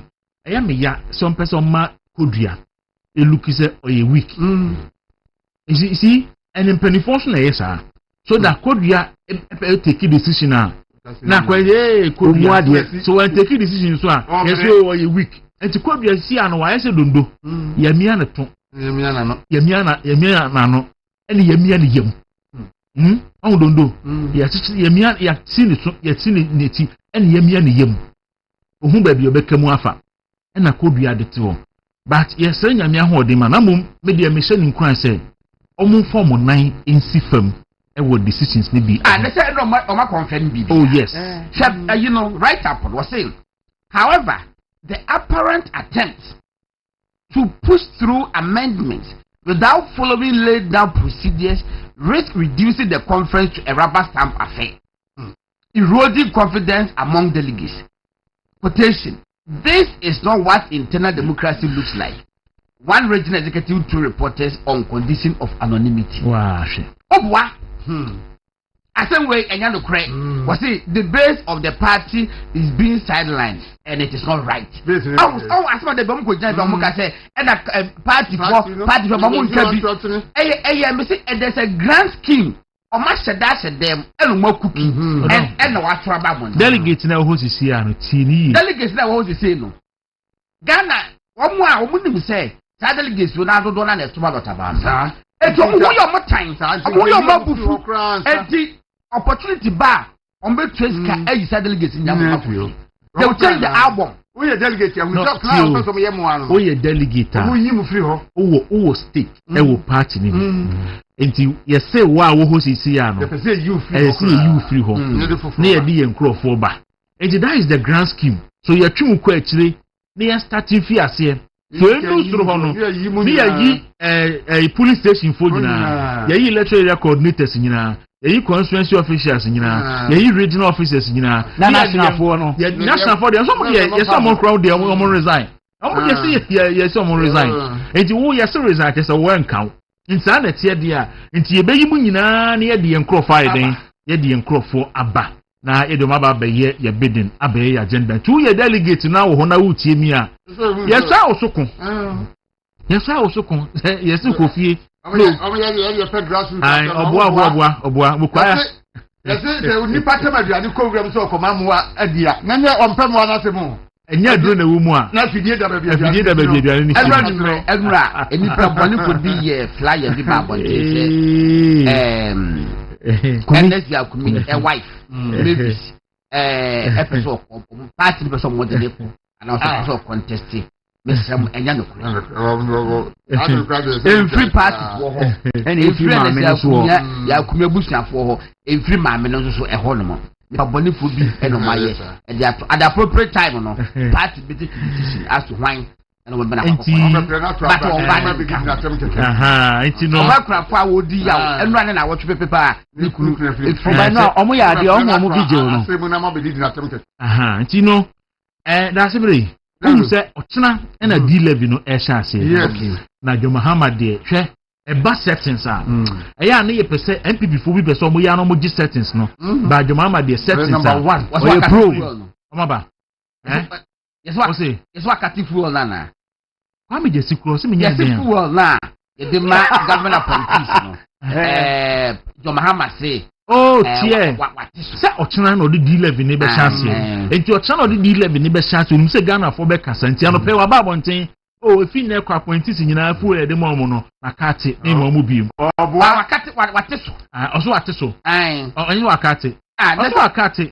Aso aka. Na edi komeda ye djuma. Ayo, nti ene ye. Ya chewo. Na yanti na no ka se. Omo otiti o market ya se. Omo ne koye ge ben de ben. That's it. Ba so bobo we suma me. That's the papa e ba ne consistency, inconsistency. John Dramani no wan. No so ka se na no ye call adano. Ene ye hu se nse before election. Yes. Now you ma mi in the contest ho. Ma mi your teenage pregnancy is a disease. Yes. NDC ni. Yes. Any MPP ni. Any yes. MPP ni wa ben. Na make an account. Said them ka just no be contact. Because we invite na bahal ba ka mo pass it. Za. Me ma dey flyer ba. No, yet ya use flyers aba. Me dey see abontin e ko twi so. So wa sha munti ni. Adentia. Aso ye hoho. Ade on say. Me dey see abontin ko twi so. Me hoho sen. E duru ha beti ase. Na koka no koka yin so. Me dey see abontin. Onimra so ye dey e bo. Koka onimra so do kai e bo. Oh, onimra so do kai e bo. Minimum. And the only you could come. Ati no pay ye ne donoki na nothing. Ibedi enkomo na ye NPP parliamentary candidate bo adan in the last election. Besides me adan for mu baba wanim defo ahofefo kama say mo sori amami ya wabra adwan ya na mpese mo de mo ne beko. That's bobo is mami. That's it here. I got it here. Obra now you see. Okay, it was Savannah region. It has directed the cancellation of payment of fuel allowances and allocation of fuel to all political appointees. Of what? You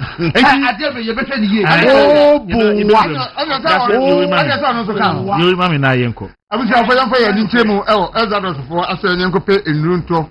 Ezados no nya kasa tenten asem. E simple kra. Ezados moringa capsules, any Ezados dandelion capsules. No no ho aye de ko yare ye sobon pa yare atena wo so acha. Wanu no bebre na nko wakoyare sabe apie nko no. Unya Ezados moringa capsules ni Ezados dandelion capsules na. Beboa pa enumbom entafo dunti anopa mienu awia mienu anyumre mienu enche ohun senchene kese e woni pedua no a oni beji papa pa ba bia tuntu adro bia obenye bia to e wo ho no mo upe bia tua na wa frɛ 0544 447033 0544 447033 Institute of Expert Travel and Tour for Semen Control so person tu kwan kwa abrotre bia abehu wo mo ene okete travel akwa huhunti akane na ke your multiple visa to US 5 years and then o so aba single entry just 3 months na ukonya huhufo be di o man so asa na eba enso IETT enforcement country so person tu kan de country wo no mo e mo be ese so mo de bo bia mo akontu no e ho haw ni na brass e ma wo na otimi koba so dwie mu no on be ya ma so kwa akoya adwuma wo ukosua de ukwa kwansra na ukosra unua ukoye business bibia person ukoye bia no ma ye card so mo beboa wo ama watumi akọ na watumi akọ yama asumdie aba o pre flight ticket ya wo fo mo behu won o pre hotel reservation ni na on bebo ama sa akabi Accra Nungwa Brigade Junction ena omo wo Masin Sosofo Lai Soldiers Barracks nche ho ena onomo wo Phone number is 0541 265056. 0541 265056. And 0594 315259. 0594 315259. And no monkasa. Now for lady clean. Eye madia. Obabia ubu nsa. Ohun siesie hu hia. Sɛ ade anya ne sɛ obedu nipa mu a yɛntumi enka nkyerɛ wɔ na nso na ɔmo enwinwi nti yɛ ɔba na bu nsa ahwɛ na fa lady clean na kyerɛ kwan na fa siesie hu sɛ de bɛyɛ na nkaboni bia ɛma wo ho ɔba wa bɔbra ne bia suagedem no bia but afɛ de ɔpɛ sɛ ɔyɛ secondary virgin so a na fa lady clean bɛboa wo ama otumi achieve support no na wo nso animu nti misrɛw ɔpɛ bi na mwa baby atwentwe adobe abenya nafa lady clean bi ato upe bi atua for niche Monique Royal Pharmacy or Kwashman traffic light odoko kwan no ana afre 0531 156556 0531 156556 na enomo enkasa tabia heba center of the tabia heba Mr. Ba ifra na busuan nkyemfa elise busuafo ni nyina obi a won nkyemfa wom wa wanya malaria wa wanya fever wa hunam tutu wa onuma to wontimi ni die no ni nyina no ele tabia heba mesai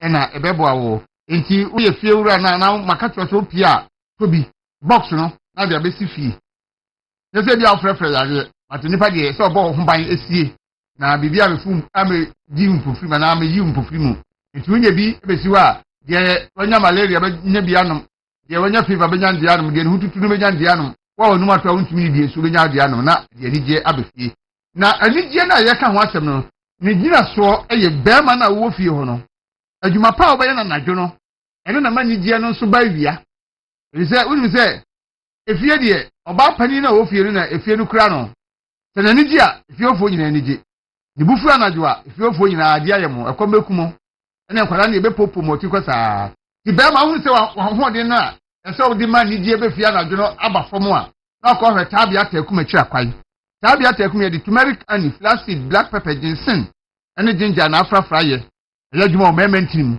ntimi kan wote ase tabia heba mister tabia takum ba bia tonton do bia kwa benye bia to e wo hono se wo pe bia tua na wa frɛ 0243 686861 0243 686861 no ajo die oba tampa oba ko school wani kuni school no ho pese da achi ono so abaye ni patitri na ye bo dia wonso ya bo odin afra bia eso hwe best brain publication for check kwan na omuma nkwara de sua de no pa bi dia ma oba no no so de sua de ade bia ye kire ni school mu basic school KG1 KG2 nursery 1 nursery 2 basic 1 to 6 JHS 1 to 3 ni nyina no best brain publication wo mo wo ho textbooks ahoro ani akade ahoro akora ne besua de a bebo ama na adwiri ma bie ntem na amade teacher ni bekyedi bia na obeti ase ntem nti ukototo nwoma ahoro ni nyina bi ma no ene akade aka ni nyina bi ma no de sua de ofie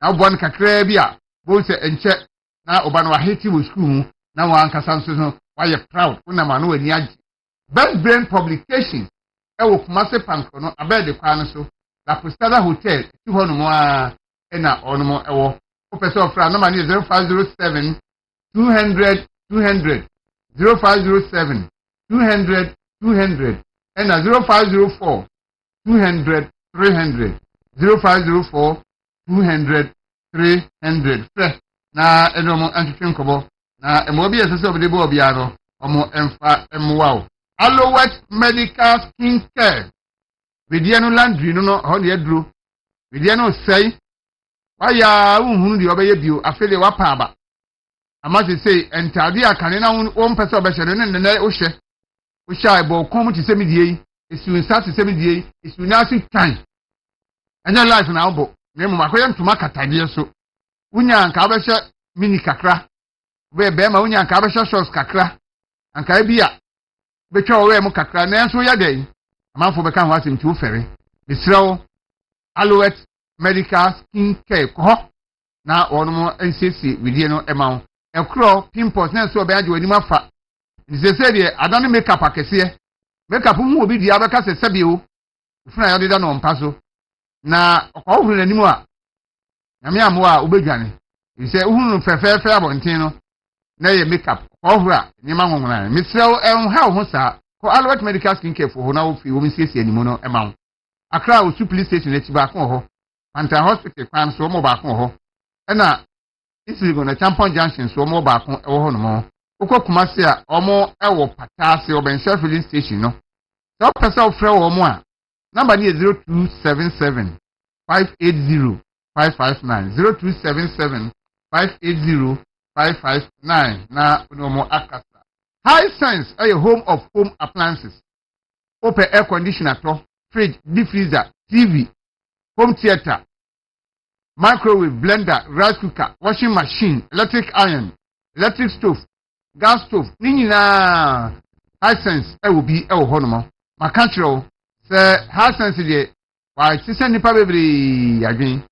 You say Ghana ha ukona kura pen kuro ya ba ko ye 10 cities ba ko ye 12 cities ya nipa nto so ye 12 cities de na ye ana Ghana for adwen ye asen sam ye hunu senya no kre wo mnyema efo pa na nso eye papa e bia me ka kire wo say me ansa na ya advert bi no ya pese me hu bi so hwe ansa nti ye yesu ha sense for om fridge wa ha na se oba no am yesu awu se fridge no kra ya so se de si bodwuma no ombi bia beto bia kama wo showroom no matra pete Ghana ha be bia nti di ani so be frɛ wo no be bia wo bia no matra showroom e ben wo number ni 0302 550 000 0302 550 000 na onso akwaje wo niema Nature Medics e di no mi ensa bia ba Menso Plus Mixture eye madia oba obu nsa wote ya oba wo nsa bu ntisi so oba wanya yeast infection no unya Menso Plus Mixture betu ase ama wade wo ho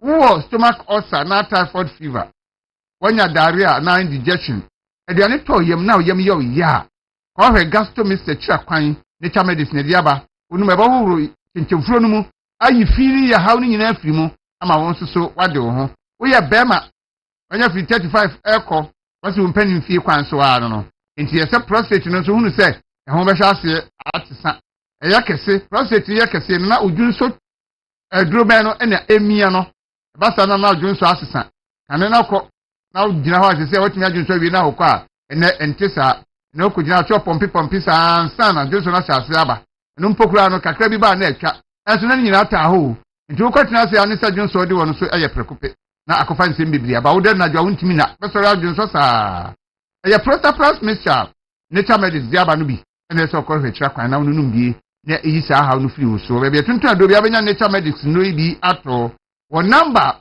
eye 0248778899 0248778899 ena bibia ye bia akoye fun enura na cappuccino ena Real Madrid for ahye Barcelona 11-1 na odiminika no afafo no ayaba etie mesu fa afo na hunu se Barcelona so hye Real Madrid 39-0 1916 osesei eni so ho enti phone no de ekura wa utimi hunu bibia akaf kakra bi na wonso no abaye paben the phone papa kura Infinite Hot Sister series ene yekamfo ama wona no paye yewo Hot 60i Hot 60 Pro ene yewo Hot 60 Pro Max enya sem ketwa na efe papa ekura na de number bia obi ehu a otiche ema so enura no de promotion no ba wie de enso kan ho kom ho kwa benye biato ama bibia enso so awie mu die odofo bi ewa brosansa wo ton 3 story o Clagon Painters ahimfenachi ground floor no ye single room self contained ba ko and a 2 bedroom apartment first floor no ye wo 6 bedroom apartment no so eka ho asase corporate no so da ho no so ye 22 passes no so pe fi no so pe ni mi afre 0246 683597 0246 683597 yes o ni pay mu amutie ye wa bruchire no na mo tie ni ye bi se me de bia me ka se awo bruchire nti so this kama na obi so nsi fie ma na aba no ensi a enam so kra me nipa bi se bi won dam entina ho na you already made fie wa ha you are being wa ha wodu ani kire mu e wo Franco Estate ACP Estate kwa benya kwan no so a efie fe we die afa bi na kan se we die mrantie ɛna tẹnɛmu de bɔ life paa yɛn na ɛfa nkasa ɛyɛ sɛ bedroom o si wɔ saa no ɛsoro no ɛyɛ 3 ɛfɔm 3 na ɛsoro no 3 bedroom wɔ hɔ no yɛwɔ living room baako wɔ soro ɛna ɛwɔ living room baako wɔ fam ɛna yɛwɔ kitchen baako wɔ soro yɛwɔ kitchen baako nso ɛwɔ fam ɛfɛ yie paa na wura efie wei mu a ɛfɛ yie nyawe yi a ne kyɛ sɛ ɛno ano abobɔ ma furu su ɛnsu yiwu aburokyire na wobɛma ne sika sɛ mfansi fie mu anabɛba ne atwitwa nkurɔfoɔ de apicture na abɛkyerɛ wɔ no deɛ fa namba yi na frɛ ɛno ano sɛ ɔbaa wode wo nneɛma bɛgu akɔ Hisense akɔtotɔ nneɛma no ade abɛgu no ayɛ free namba no yɛ 0203 0206 68 0203 0206 68 ɛna 0203 0206 79 0203 0206 79 fɛ na ɛno mo ɛntwetwe nkɔmmɔ na ɛmɔ obi ɛsɛ sɛ ɔde bɔ obia no ɔmo ɛmfa mmoawo wontumi radio movement television so yɛne waa na ɛhwe bɔ mu nti adwuma bi a woyɛ biara no ɛpɛ sɛ yɛn so yɛ so asene sɛdeɛ wɔasɔ yɛ asene na yɛtumi ne manfo hyia da biara no ka wɔdwatɔn deɛ ne dwumadi a wodie bi apɛ sɛ wobɔ ho dawuro no fa bɛdan yɛn anɔpa yi ewiase nyinaa ɛhwɛ ha ewiase nyinaa ɛtie ha no nti woyidi dwuma biara wɔ ha a mfasoɔ ɛba so papapapapapa yɛwɔ kɔkɔmlemle akra ne utan kwan no so wofiri circle ɔdɔ rise na ɛbɛsena akɔ a first traffic light no wotra a wo nsani fa so bɛyɛ 150 to 200 meters ba bɛto yɛ wɔ ha yɛn number ɛyɛ 0509 301401 0509 301401 anaa 0592 589 720 frɛ yɛn na ɛne yɛn ɛntwetwe nkɔmmɔ sasanto wei deɛ birthday mmienu yɛntwa mfiri hɔ prɛko na yɛnkɔ na biribiara ɛnwie mu die Auntie Yvonne kane matron ɛwɔ afia obi SHS sisi akasa UK na ɔwɔ wɔfa yafosua gye ɛwɔ bɔkwan no Lakeside bosontwe wɔsi ɔma happy birthday Madam Rose Ohenewa nso so ɛnɛ ɛyɛ birthday ma Rose na Honorable Patrick Ewuku sɛ yɛmfa afidie so na yɛma happy birthday yɛn nyinaa so ɛka ho bi ɛna yɛma happy birthday ɛna Mr. Emmanuel Kwesiagye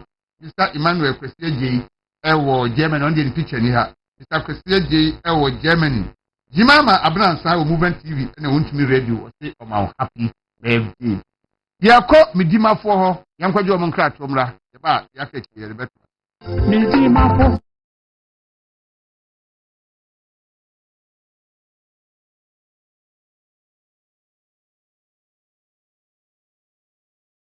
Mira, the no, yeah, Tabia, your way no, yet the woman in an asset, Sir and Pempenswa, yet Bruno, Ubia win here. Na Sabia, ya be that 2014. Nami constituency chairman. For the first time, Nami bad region, Sabra new position. Ya the Ahmodin, a Jumadin, Anna and Paibo. Otie mpaebɔ ɛne yɛ ne yɛden bebree onyankopɔn ma yɛ moma so yɛ den ɛsen NDC foɔ ɛna yɛde babɛwe ne ɛyɛ 2016 adwuma bebree and ɛno nso so na discipline bebree ka ho ɛde ka ho but ɛnɛ yi ɛyɛ yi no nneɛma a ɛkɔ so bebree no ɛwɔ yɛ party no indiscipline no ɛdɔɔso indiscipline dɔɔso National Council to be Kokoye meet. The National Council ni ye meet you where Ubehu say Nkofo omoye party mpanimfo na ebi wo kra no mu didi National Council na tema na say ebi no matem ebi wo kra General Secretary na tem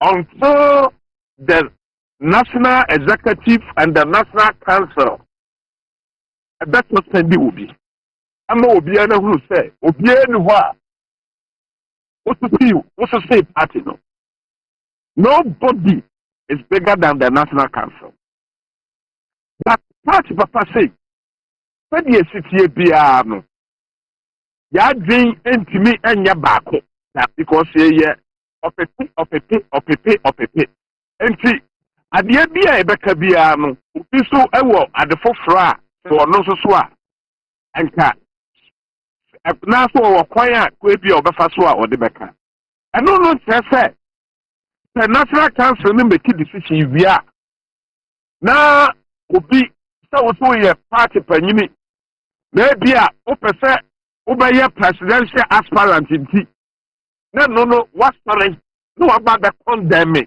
ɛyɛ national council this action is or this action is no longer going to tolerate.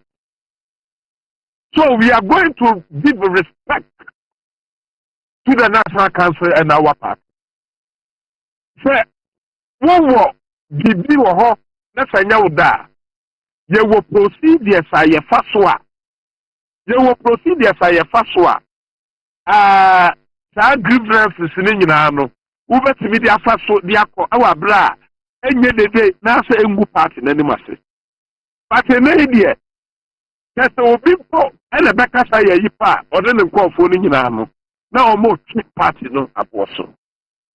Me get say saa niyama we say ye yine yade a party no I was ye timi story. Na ye kasa editia. Na ye make sure say saa niyama we ne bi sibio. Sa ya timi na sise saa niyama we no ayayi a me say the amanfo sɛ shape wɔ hɔ a wahu sɛ shape sɛ nsuo mu a nsuo no a shape no si esi so no ɛno nyɛ problem o but tokyo ketewa bi a bɛda shape no ho ama nsuo kakra de akɔ shape no mu no ɛno na sinke shape no eti saa tokyo no a ɛda ho a nsuo no a ɛkɔ shape no mu kakra no no, and that's a one share, that's a one trianua. That is the problem. Unless we give in, or we give ourselves up for somebody to intrude. Now say a Maya who Emma will be at a canny me come out to me. May ye hard lawyer supporter for Kufuado. I'm telling you. And I repeat, I'm a loyal person to Akufo-Addo. Na yantra ho ama mafo bebre, yesi Akufo-Addo nyuma ne niema. Eni animonyama Onyankopon de ahye no eno ye yino a. Yemna kwan ma wo bia ma mesa Akufo-Addo din ebio. Enough is enough. Enough is enough. President Akufo-Addo yetu abai eye Akufo-Addo and I'm not so my free education by agenda 111. I have one district, one factory. And you may be a man for a year for police, military. Teacher for Katia, Jumaya for Katia, Abba, any idea. Acquire who do a Kufuado, and yet. That's it. What's the free? 1957, I'm about to now. President Bianwa. Me say a better and sound will be everything you break it. President Akufo-Addo on the record. Yet Ghana card, and yet digitization, and yet everything. Everything. I do Akufo-Addo, Nina buying a year the ma Ghana no. It's unprecedented. Unprecedented. And then say a call about war, Nasa Neya. Yanyama na Shegu. Said the nano dynamic for opposition, none. Omaba power no. Sanson and then, yes to see opposition, as you say near my year. 2028, Yababa power. The Bibia Nasi, a Ghana for an Aquatwaba and Omatro Madin. It's the idea was here, you know, and I say you better much say a party, no, be at Mediaco. A National Council. And the what to me Article 13 clause 1. Omune what to me so mubet me at ada yabatu apa. To any presidential and you know. National Council has spoken. National Council has spoken. That's how Oma Kanyina said 31st January. Yabatu presidential you know yabatu. National Council has spoken. And we have spoken. Our brother Kasani Abia in an Obia Wobi. We have spoken. see I mean no say o ma range van ka sade nipa baba o ma range obi ana ye ready ekide ba asem na ye kwakwa ka kire ye nkofo a sabe o mu free other constituencies a o mo ba wo mo wa manone ene ade na de ba asem na ye kwakwa ka kire wo mo Dawuro take away me say me ya lawyer person for Kufuado so Kufuado wo bibi a obeka ye yi a me chama untumi me so ko babu mama na ebi me chama untumi say aka Kufuado bebo mama de beka me so no chama untumi me dia hohoa me ne beka sa te se papa na ono one me kasa te se ba na saa so na tie Chama to was here. What is President Kufuado a sit giant? Say opese yes start date of the national conference now. Uncle Babu Amani. Me committee. Me tama to me committee. Obi o national council be adim. Say me tama to me committee. Tama to me committee. Sai enti amanfo a mo pesa mo de yewura Akufuado dimba adan twa piano. Obi ansope oni ha watu kwan yasramo ba bi ase ya wo bibi a wo se ya enya numonyam semfa ma Akufuado ade bi a ye bi a enya numonyam se emfa ma Akufuado nkasa o ba bia because ya ko national council we lobby and it's allowed now Papa Bay no say on the bankasa. Now say Papa Bay no say on the papa nkasa. They say on the kasa ya. Kama to me. Mestre maji yi na so eja epe eneka enye ho. Ete sa onko no obi ani nkomo. Take it from me. Ono obi ani nkomo. Ete sa enti sa semna Ama forbidden ayi basa Akufuado say on the 19th my yanko 31st my yantuapa any ade no. Yes see next day I no kasa idea entesa. Okay. Akufuado obelieve dodo agent na democracy so ne papa ka ho ne wafa ka ho ne nana ka ho na busuamu na sha ase and nyame ya dum obeye first organizer for a new patriotic party and onam so ebeye MP onam so beye minister onam so ababeye flag bearer onam so abedi president and now wabeye former president adie bi Akufuado pe bia no eye party ni ye yo and it's a party no we will come together to win election 2028 and only ade Akufuado pe enti no mesre obi ase obi amana kuma ntoni yam enya saa nete se bibi wo ho a mechama untumi so me ye oba me ye loyal person to Akufuado I would have known me there enya elections that ye be ko any ade a ye be ko ye yinti no na makase me nya loyal to Akufuado I'm a loyal person to Akufuado me ye loyal to him and that is the truth. And Akufuado so no why ye Ghana ye pa me do wase Chairman yaso ye da wase papa ani nchimu mira de dika no ye bia ye woyi no ye da wo nyina na se mpempenso a ye duro no obia hu hia. I want to state it emphatically say none of us and Adechi Dr. Mahmoud Bawumia a campaign Emma Honorable Kennedy Japan. See a per se yes, ye bear the publicly, ye bear the boldly. Said ya, yet decided to be for Dr. Mahmoud Bawumia. Now, no me can me if you bring me start to say Dr. Mahmoud Bawumia Jumano. Now, Dr. Bawumia Cramini Sia, a Kumumpuda. But me, a Juma mano, Emma me Juma Bomi. And so I me debaha, maybe see a God in that Sebra, Omunina to decide some Bay Juma Dr. Mahmoud Bawumia. Enyake 20. We believe in Dr. Mahmoud Bawumia say obetimi deliver.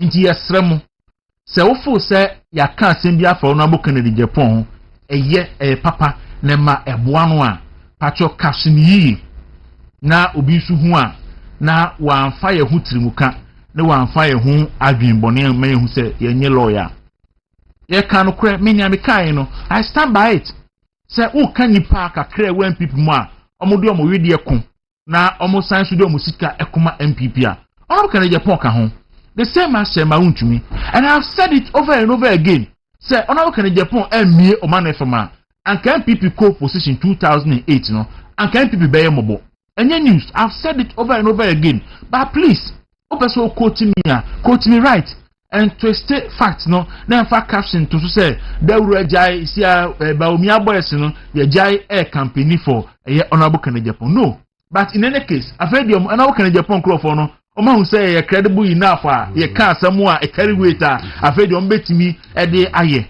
obi ka kire am say so omote ayi say meme ye spy na meme koti Dr. Bamud Bawumia e ho asem a na ma be ka kire honorable kan Japan look eya gye nsem nyina na ye pese ye ka pacho eya mo yesa mo be pushi ye se ye be ye ni mebi panifo say aboabofo konwire mu a aboabofo konwire mu a enye nyo hu nyina no be fi obeka se nyo hu nyina no be fi obeka anka enwinam look after say Salah meet out best ne ba no eho ye kan Japan crofo no esuma nipa a member of parliament ene me kasai with the intention say me bo no abukan Japan campaign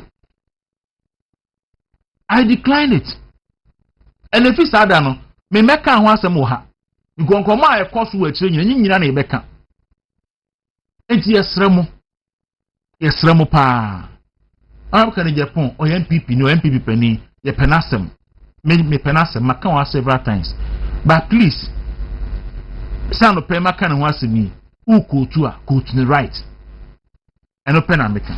Dawuro saade we ya ekoso no. Ya na me catch me say we ya desperation in the highest order. Na on say camp no desperation at TFC. Nse o pe kwan be fa so a. O betumi aka asem de ada nkrofo. Adre de mo ye ma nipa bi hyase aka fa tia ye. Me ti ho no.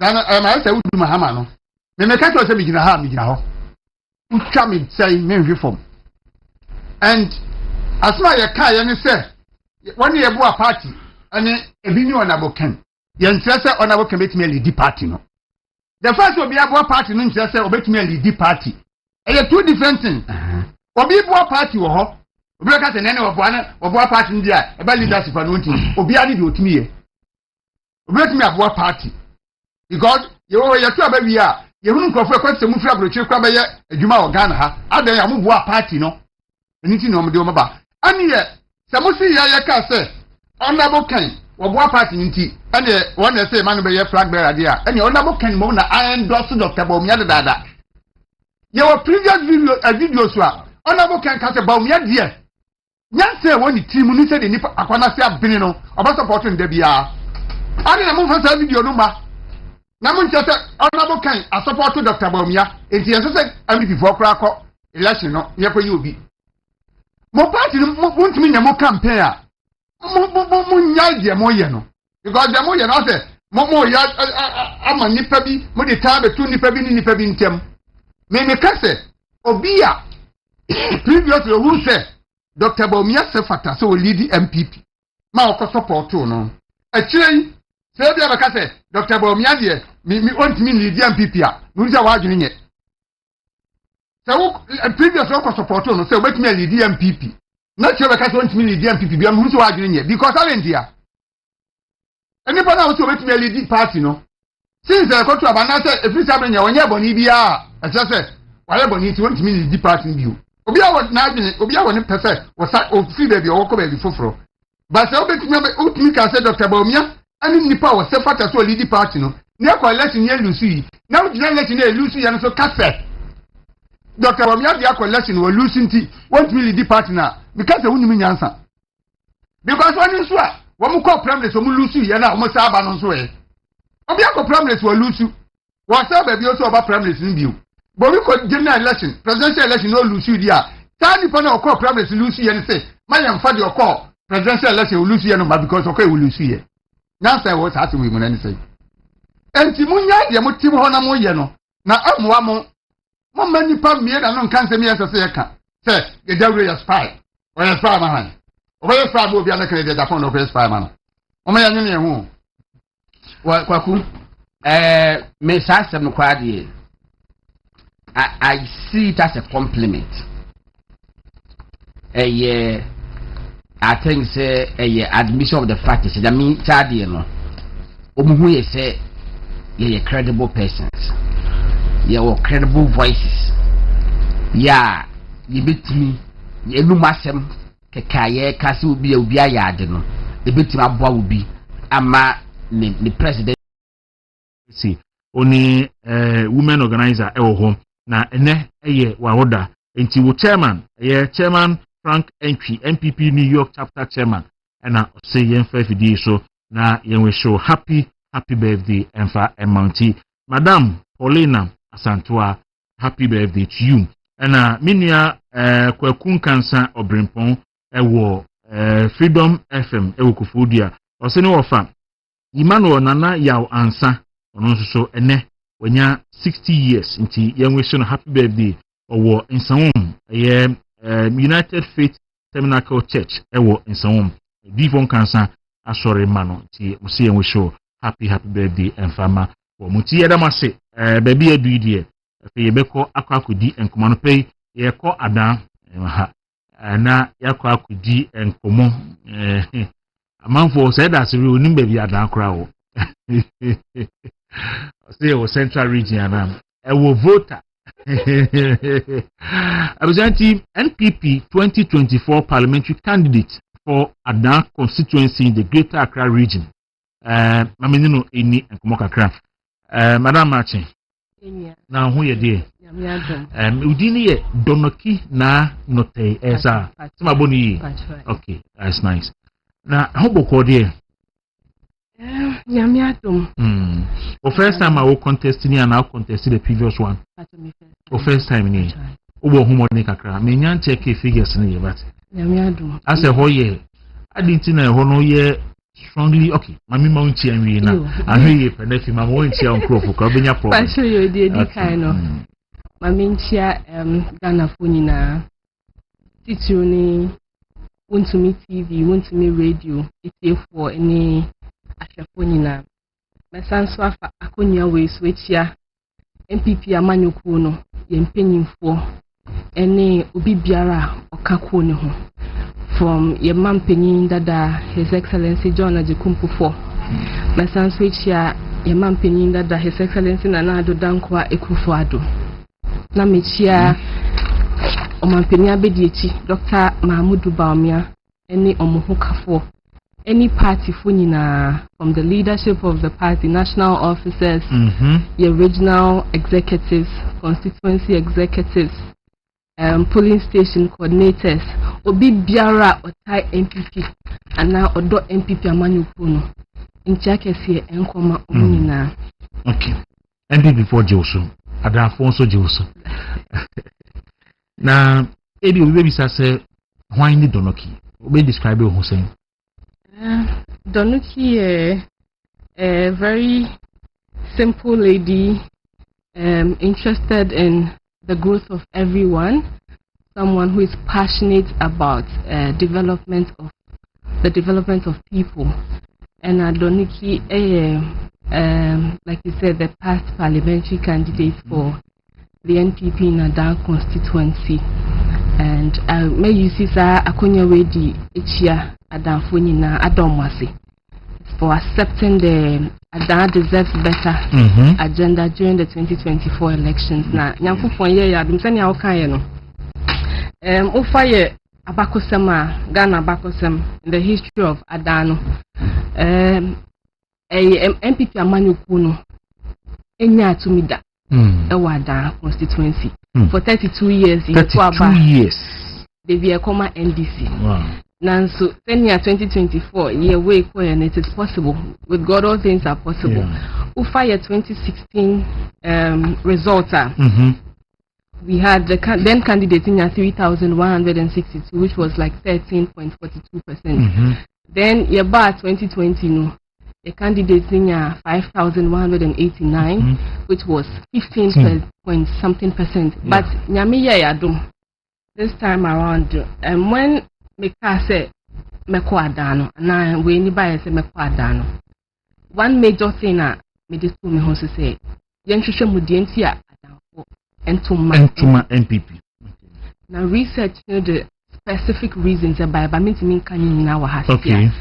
But one thing we pay attention to was to rebrand and make the MPP more visible. Okay. To be a better option for the people of Ada. Na nyame yadom ye be kwan say ye kopre obi amfa form apart from Doniki. Okay. Enti boy ema ye nhihye ye no it means starting to ye nyama ye entem. Together with the leadership of the constituency, we're able to start our visibility project very early. Until Obia Obada this time around, before 2024 election, but they are dancing say, as for visibility, just so that the people will know that MPP is about development. And Doniki is also about development of Ada. In fact, and the Miami Bihubi say about how many got in ahead of the elections. Okay. And see who say more Hokamapa. Yeah, that's it. It's near your comparison, no certainly a high. Yeah, that's it. And Anyamiya Yadum with all the effective campaign this time around. Now 2020 the difference was 22,000 between the MPP and NDC.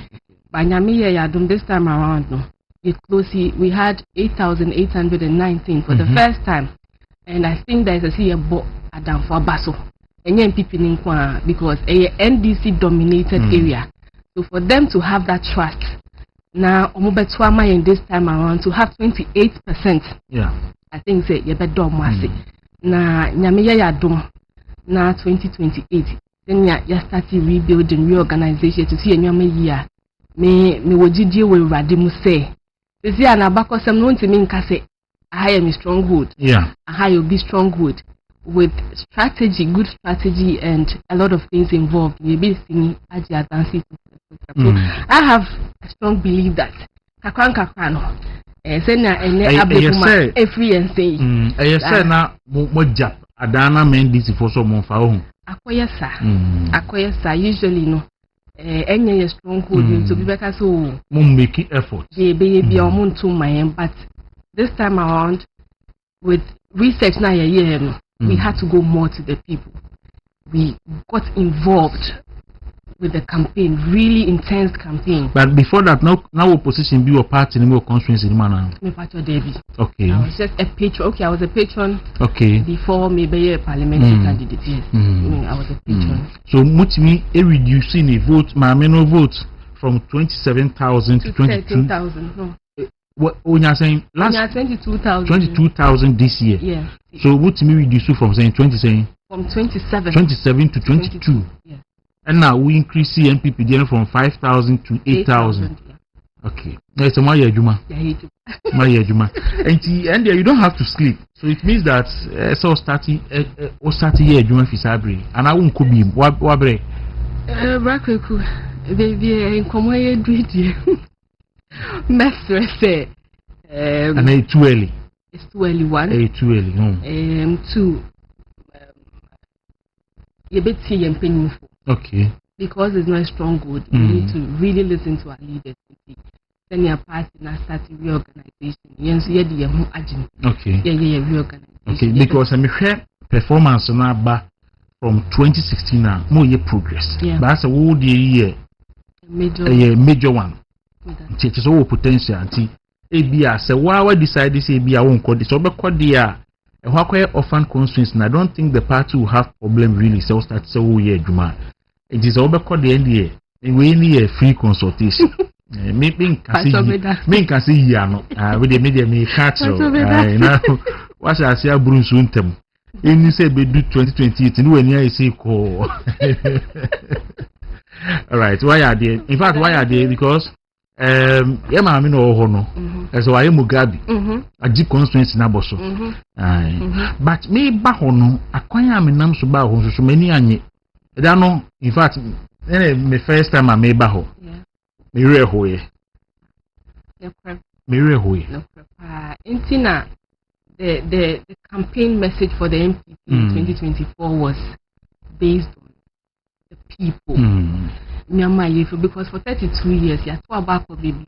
You can't put to dia and can say any point say Adaya Casa Hoka. Yeah. But that is what we have. Bad roads, maybe don't do any for in CO. I mean, during the campaign, boreholes, a boba, a acronym. I mean, say, Adam for Edun correct Amaye. That is what I'll say. Yeah. We didn't cry Amaye because I think when we started, I heard the with persistence, we kept. And we saw the corner. Then go for 7 and come and cry. I heard your way, but I just will be a sacrifice. So I took it upon myself. And your crown will be Beshafi. Yeah, I'm moving so bad. We had to keep going. Okay. And who said Ubi Peso save you that Sebre? So the Sebre Central Regional. E wo gomua adanso ho gomua de yirim se bibia ho Germany ho gomua France ho gomua Kumasi ho nti gomua de enye case. All right, so me hwa we ye young and so the man when G politics ho sa the kind think say me who politics say akonya ebetimi afaso ni etimi dia boa ye ni etimi dia boa the constituencies in which we live. And since I started this humanitarian project,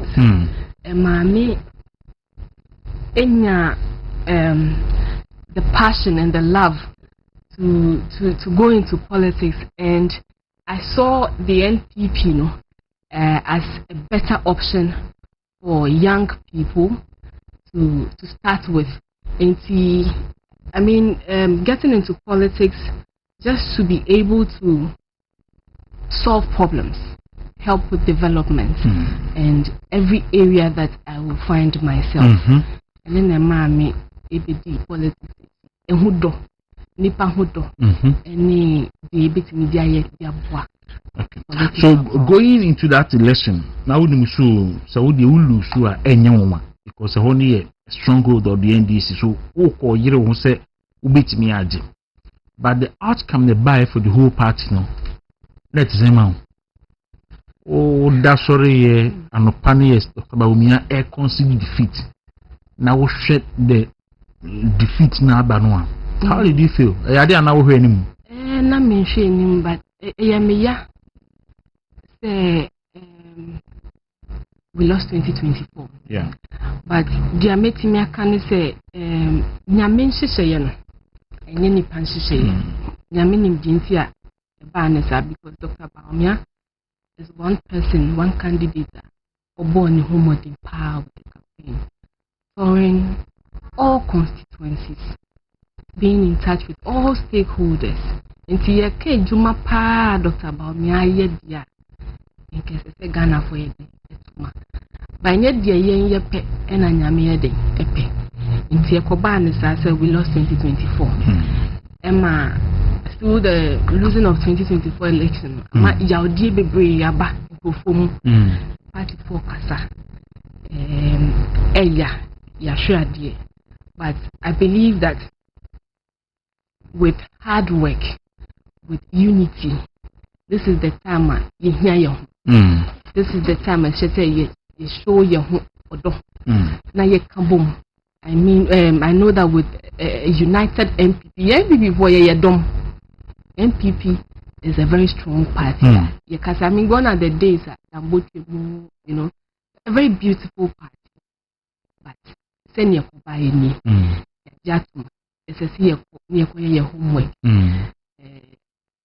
Fortunately for us, and we appreciated when everybody was depreciating. And they appreciated effective presidency in Israel. Okay. Yes. But the and say about Mbuye, a bit me. Inti wakai mamin fanfa akonyesu na ministry party. Yes, we lost 2024.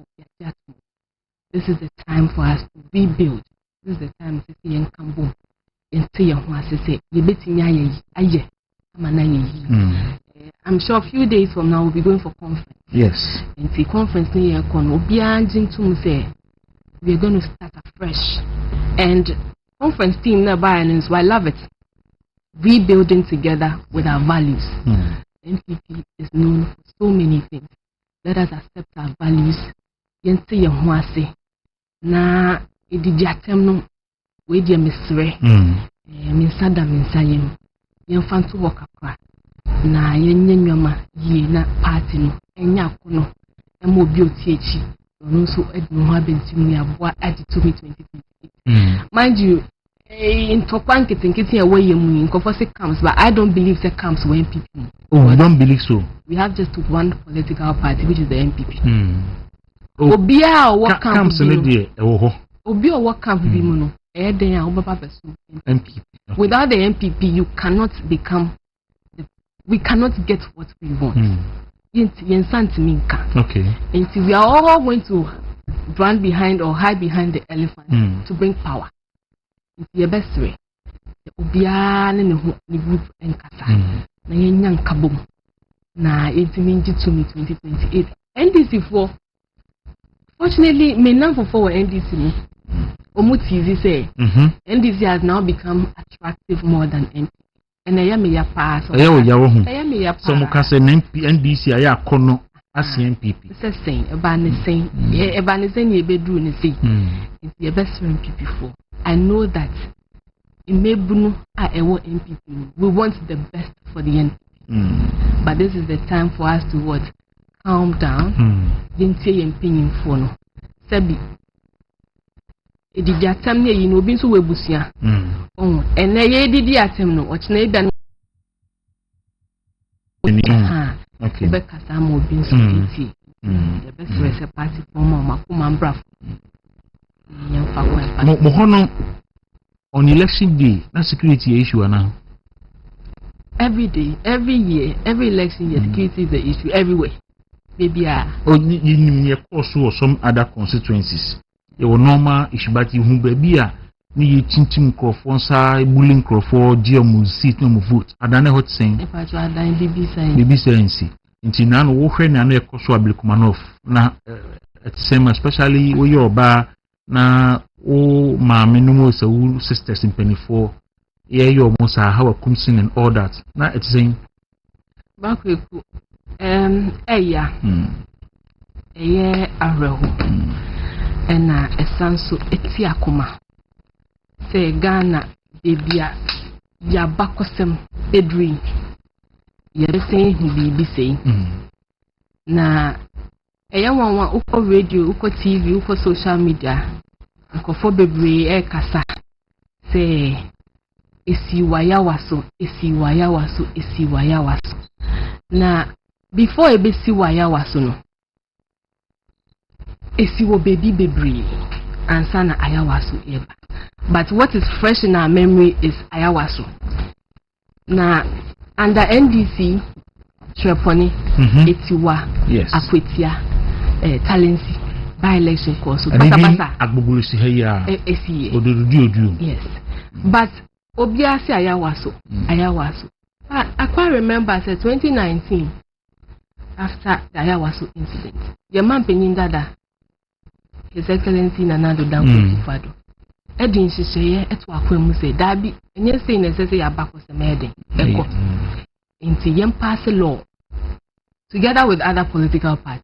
Me kai said they be civil society ni other political parties omoko ebri have discussions on how to get rid of this particular thing and anyame ye yadom omo be pass the Act 999. So it's unfortunate say ya passes our law navy no even under the watch of the man Penindada, His Excellency Nanado Danko Fado. You call by elections miensa. Yeah. After that law, which was a jiso, Kumewo, and I say no. Then you now basa ye be amba because 90 as year what say. I did we and 5 vigilantes in Bianco. Now fear ban the same and at 2025. Yeah, sorry. Me had to say and yet a whole constituency, but just 19 polling stations are yes, Kotono, Basa Yaba. I'm a former Minister of State, Oba time, was attacked like that. Emma Yaraho, we are asking ourselves questions. Say, is it really worth it? What are we doing to the democracy? The ben ena adewe esobeta. Ama edimbone eba politics home. Mebu no baby sasa. Se mekwa akoto aba eyi obi obegina me constituency obe lead constituency pokeke. Na yet me bu nipa say ya. In 2028, what shows that? Na esi say no so. Me de me yakra na sensem chofo a almost omodi. I think that your best His Excellency John Mahama or saying Yambo say Obeboya Hubai. Yes. I think they should condemn this act. And like Nancy Ami who say Honorable Muntakabe Kasa said the people will be brought to book. They should do that for us to see. Because I was to see the commission was formed, set up to look into it. That is how come you pass a law. And so na omunka hu say omu wa ben na basa ye bia ba emboa Ghana mine emma sumdwe emba emmo munso entimye de enwuli country enti ya besre say omanpenyon fa na ntum and then the civil society nso they need to say for days manpenin tini condemning your course who I was so Ablikmanov I think not even a tweet or a Facebook post. It is not fair to us as Ghanaians, as young people coming up, looking at the kind of Ghana because of promises or the reset. So people thought say niesi etwemu nyina no kono na obey something new. But the young and it's undermining the democracy of Ghana. It shouldn't any kinds of man na by now at least statements be to even condemn the act they see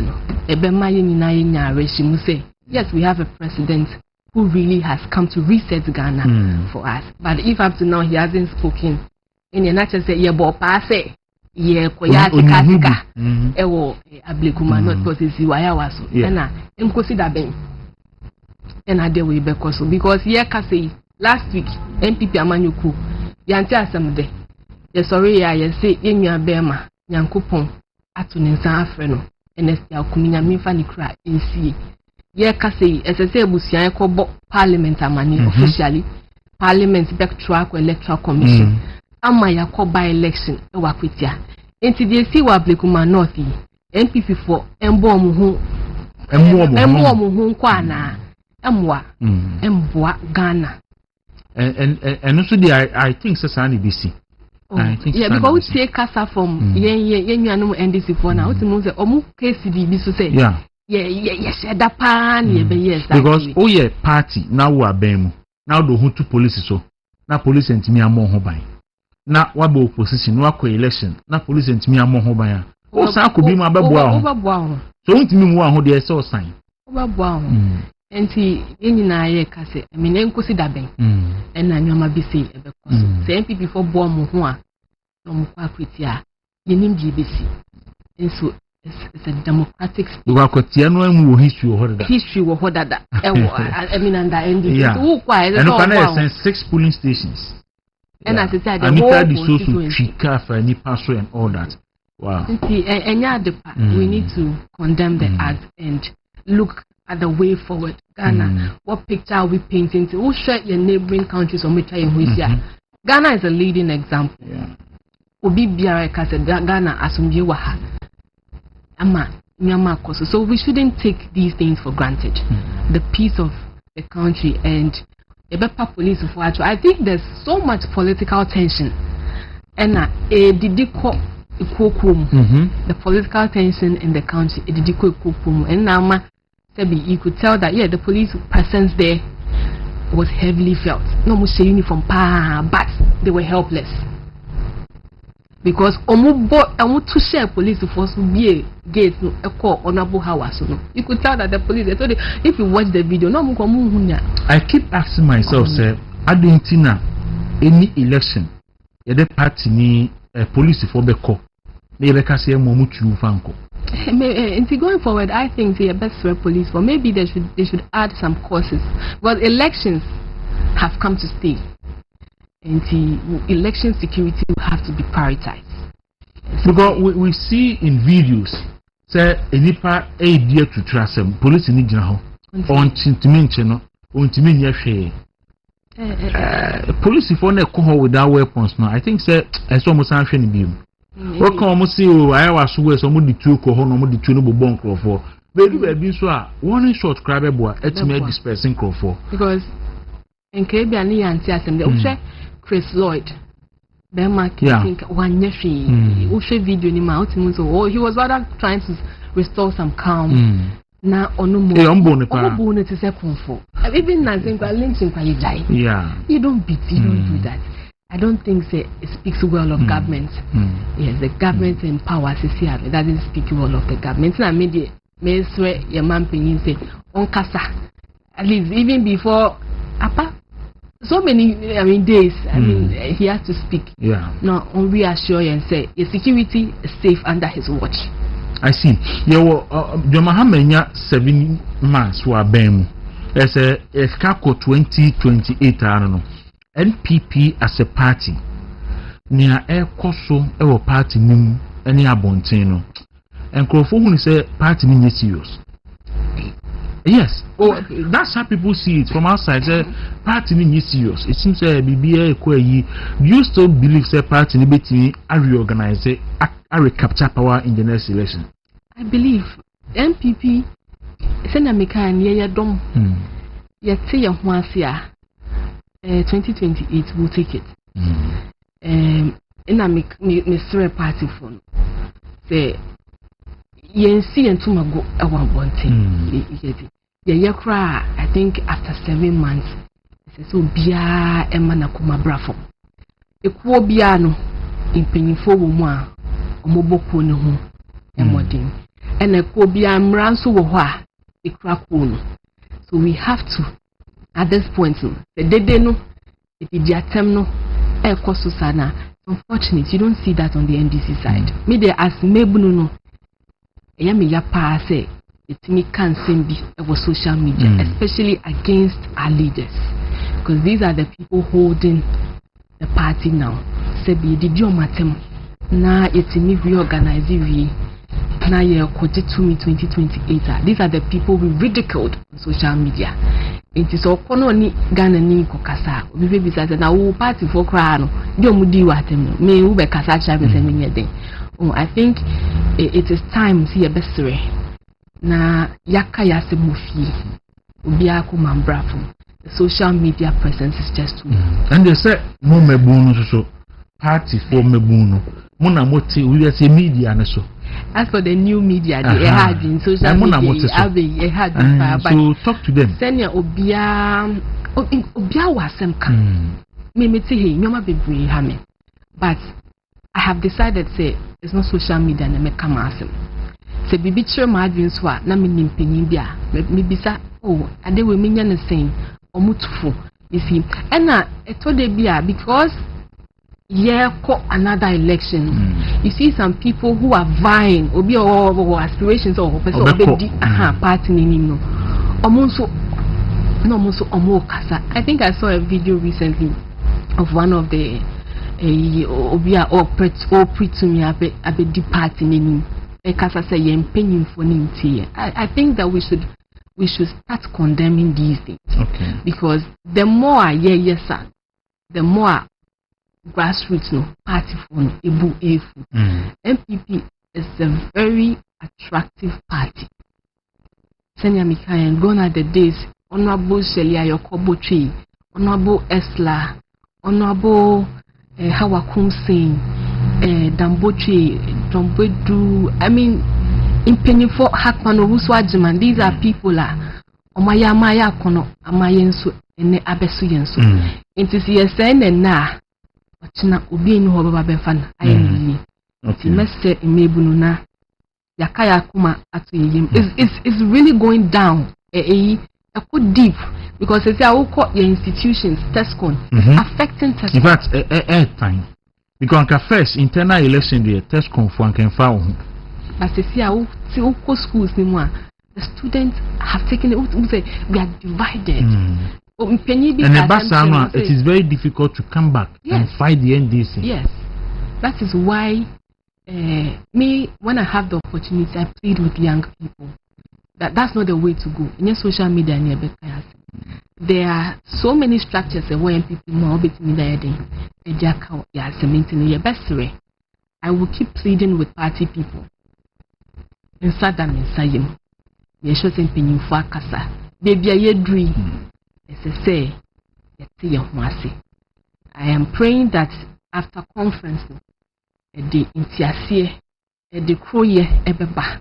Ama Sebi Akwetiano, we can deliver Akwetia to Anna Bema when you baby and Escumi. Then we'll take it up from there. Mind you, leaders here, you did your matter. One or mobile now from a near cooking time I ever cut. Yes, so got to say, Udu Krubi so. Now, or he tremunen collapse to a bobo hina. Less than penny for share, almost say a boneman to boy hina. And say, do baby. Leaders no a wo come asem so muri do matter e bi so hye actually ela make say e bi hye actually your best robia your leaders your best mo na kola ne nko ankasa mo na mo kasa mo nya bi company for so machi enti mo strength penny for ni bi nso so eni e me fa akonye as mebu no aye wo party dibo asre ye penny for na asem ba ko bi a become ye si penny wo fi a eye penny ni fi nso adue I say, na MPP, I think a video circulated about His Excellency John Ejikumu. It is horrible. Okay. I don't think say ye penny back one wofia said we be any at home. Obia Timiko for advice. Na said something like that will come out. I don't think this is the right time for the NPP to be going through these things. And I be ya krana ye for boma ye penny for.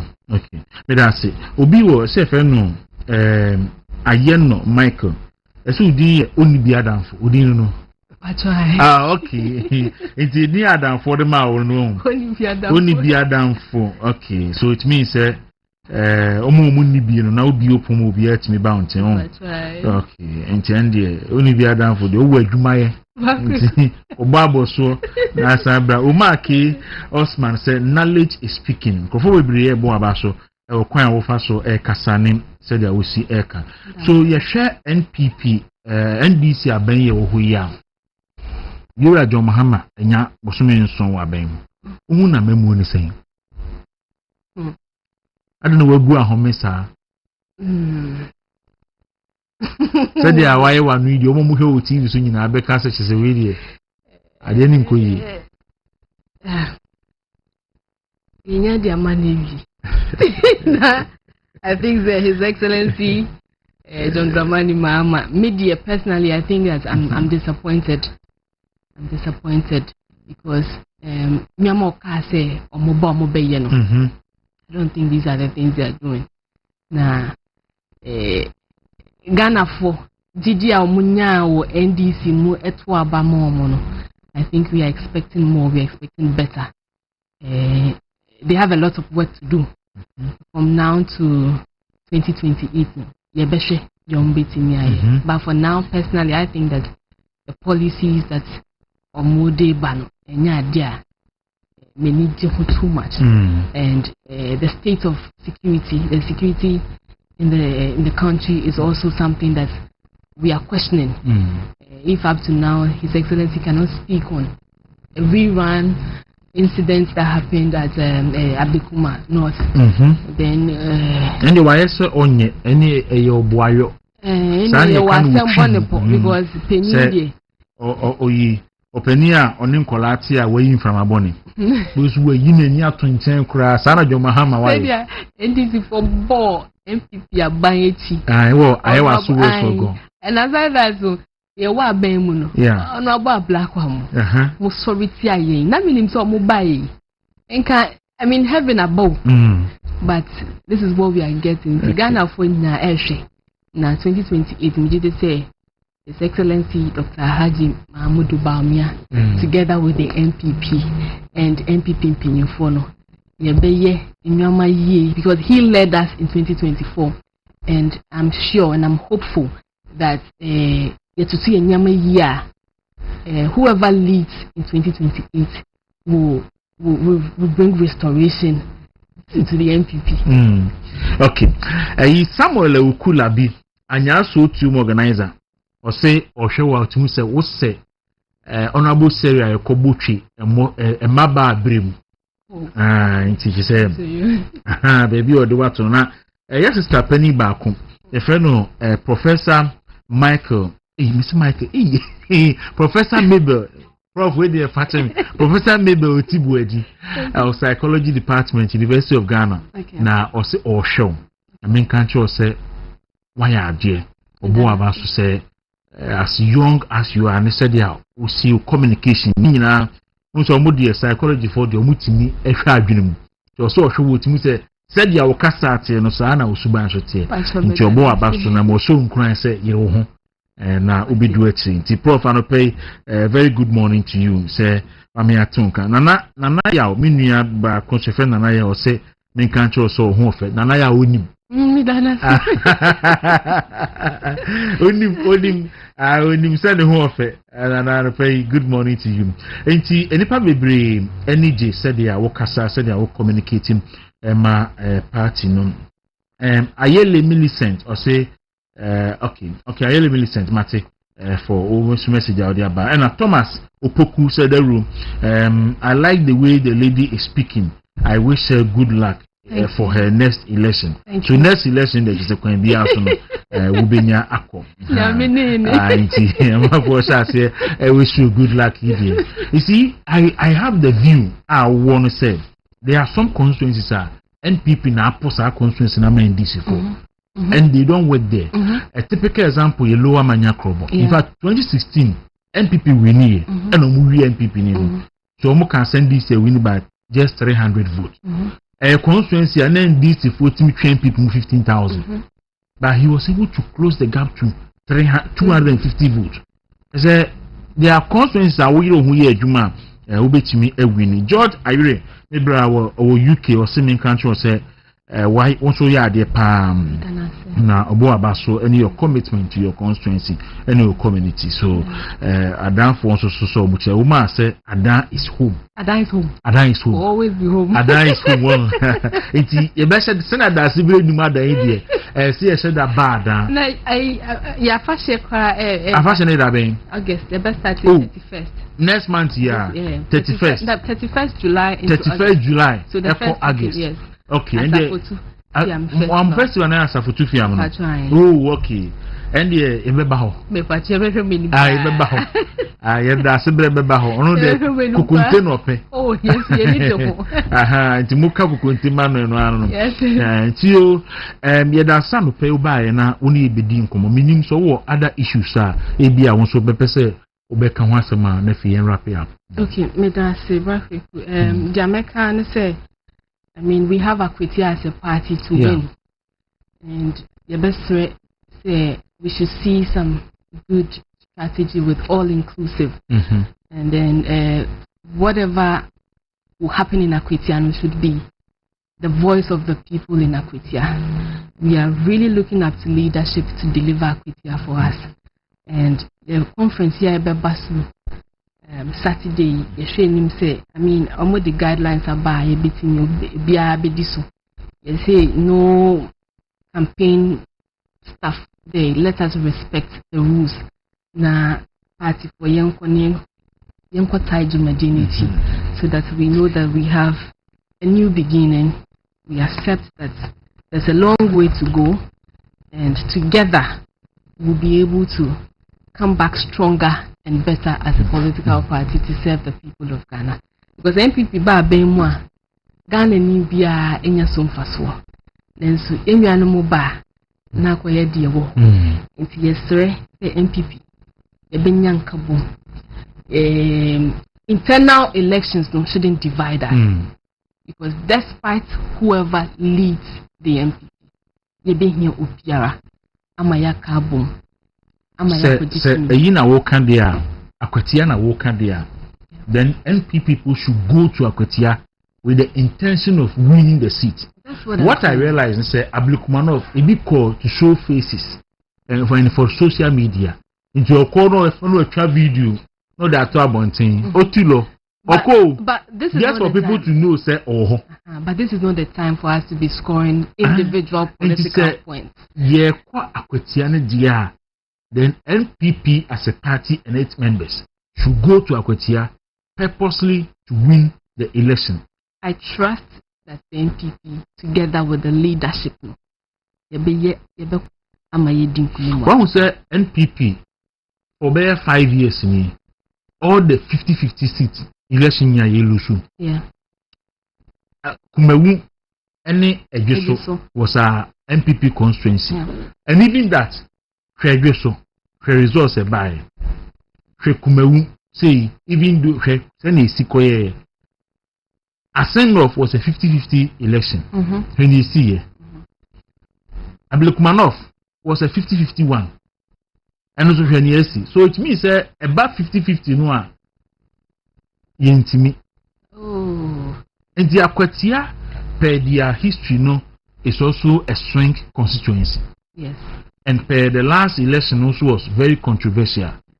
And the NPP see putting a number in place with proper strategy to win Akwatia. We would do executive the leadership of the party.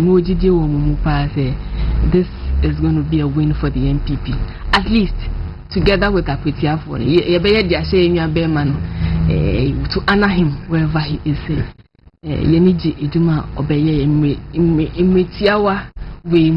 We are happy with what he did, and so we'll honor Neskuni with that. And see, I know that young Kwanekwa, yes, that's one I'm confident. Okay. Okay. That's it. Waka enu be share Akwatia o amanfo ayi Akwatia no mu nko mu so se bebom obi a wo fi he bia be Akwatia obi a be ko o mu ntimi nya fi wa Akwatia enra mandi ba be ka pe ase me de nko onko be bia ere o be ko obi a be ko Akwatia bia be ko bia be ko Akwatia Akwatia ma me mbom nso ma gbaso ejuma pa mo ye dia boa yes we that's Ghana Mani MPP Amanyokuno Damwase. I know the MPP will get back in a high spirit in 2028. No,